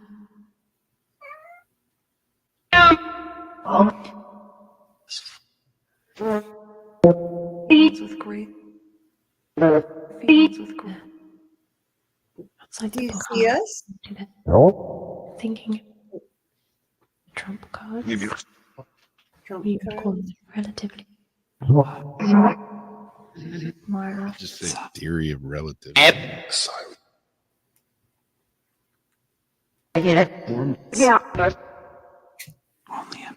Can any of you see us? really Alien? after Did you say How many- alien? Yeah. God damn it! God damn it! If you're watching, how many cats does Jamie have tearing up her room right now? God damn it! How'd you get up there?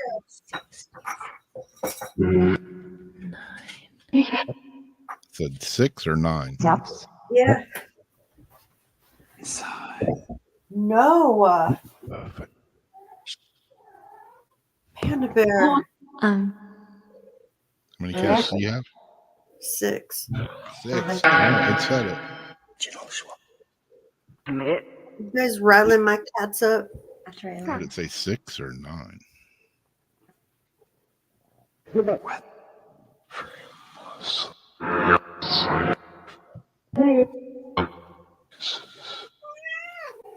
The cats have gotten more active since the. They really have. They're like jumping and crawling shut on my jewelry box somehow. Yeah.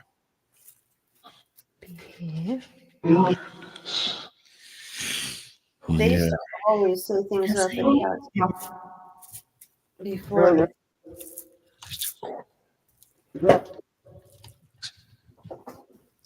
We're gonna have to sign off soon, you guys. If there's something you want to say to anybody, now's the perfect time to say it. Hello? gosh, these Saturday. You feel. Say whatever you want to whoever you want right now. It's your floor. pillows. To sleep.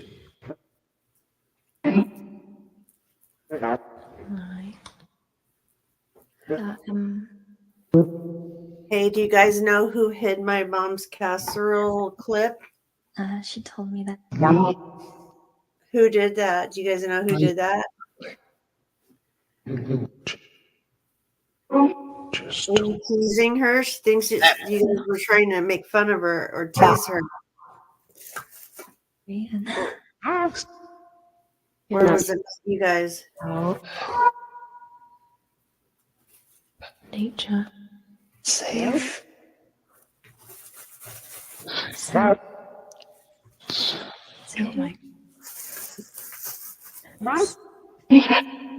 That is to right. So yeah. Constantly. Consent you. Doing really well. Do you guys know where I should look in my house for my missing piece of moldavite? Playing tomorrow. Yeah. Did she say plain sight? Something like that.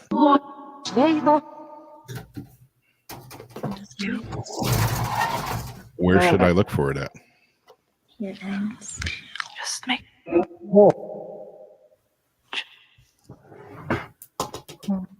Or better yet, where can I find it at? Through that. I've looked all over the place. Where can I find it at?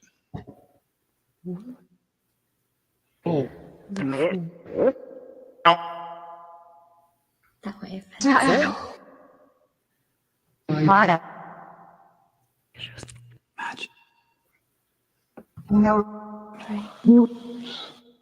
It's the paper city. Did you say my moldavite got thrown out?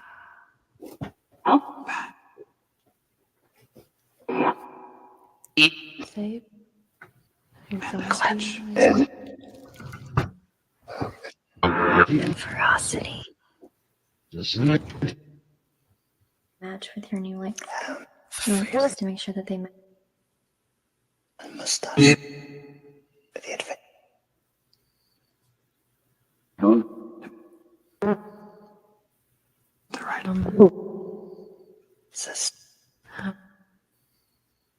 just so you don't get a single match. Can you tell us what one of the colors in this bracelet might be? Portrait.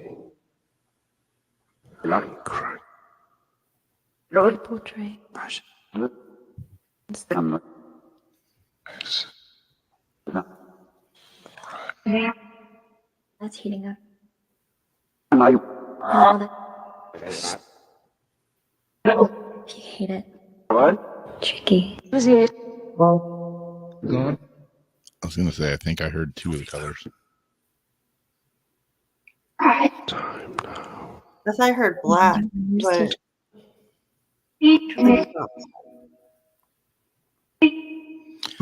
Are you saying it's time for us to go? Because we're 15 minutes over time. See a mirror? Here's a mirror. Jamie's got a mirror.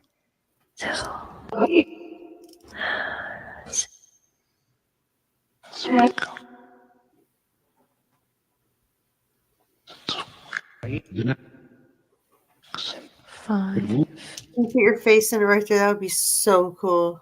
Saturday off. If all of a sudden it's like.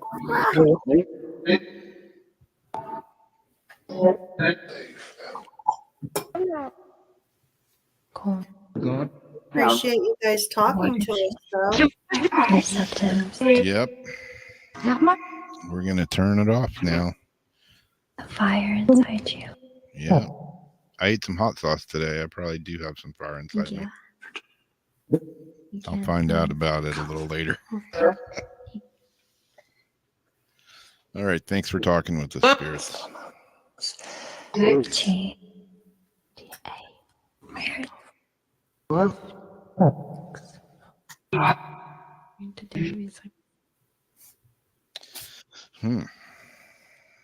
like they said a few things in there.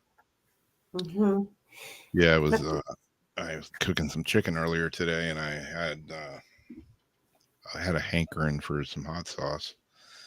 I got a couple of different levels of hot sauce. I made one that's kind of spicy, kind of hot, and then I made one that's really hot. So I reached in the fridge and I grabbed the hot sauce out, and I'm like, I feel like extra hot sauce tonight. So I put that on my chicken, and I was eating it, and I'm like, damn, this stuff got hotter. And as it's like just slowly melting my face, I looked at it and I'm like, oh, I grabbed the really hot stuff instead of the normal stuff. Oh no, what's the really hot stuff? It's the stuff I made with like a shitload of daddle peppers, and then I put in some habaneros and threw in a couple of ghost peppers. That's what I was wondering, if that's the ghost pepper one. Or actually not ghost peppers. They were Carolina Reaper peppers. Oh. So yeah, it's hot. It let me know about it. It was good, but yeah, it'll probably come back to haunt me later on. If you know what I mean. Got my nose running though. Anyways, it's like we're like way late tonight, so we're gonna head on out of here. And I'll see you. Sunday Paranormal Soup. I think I'm gonna be around. I think I'm playing Saturday.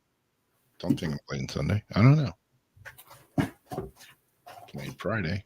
It said take Saturday off. Yeah, it did. Supposed to play disc golf Saturday. It might be raining. So I guess I'm gonna get wet.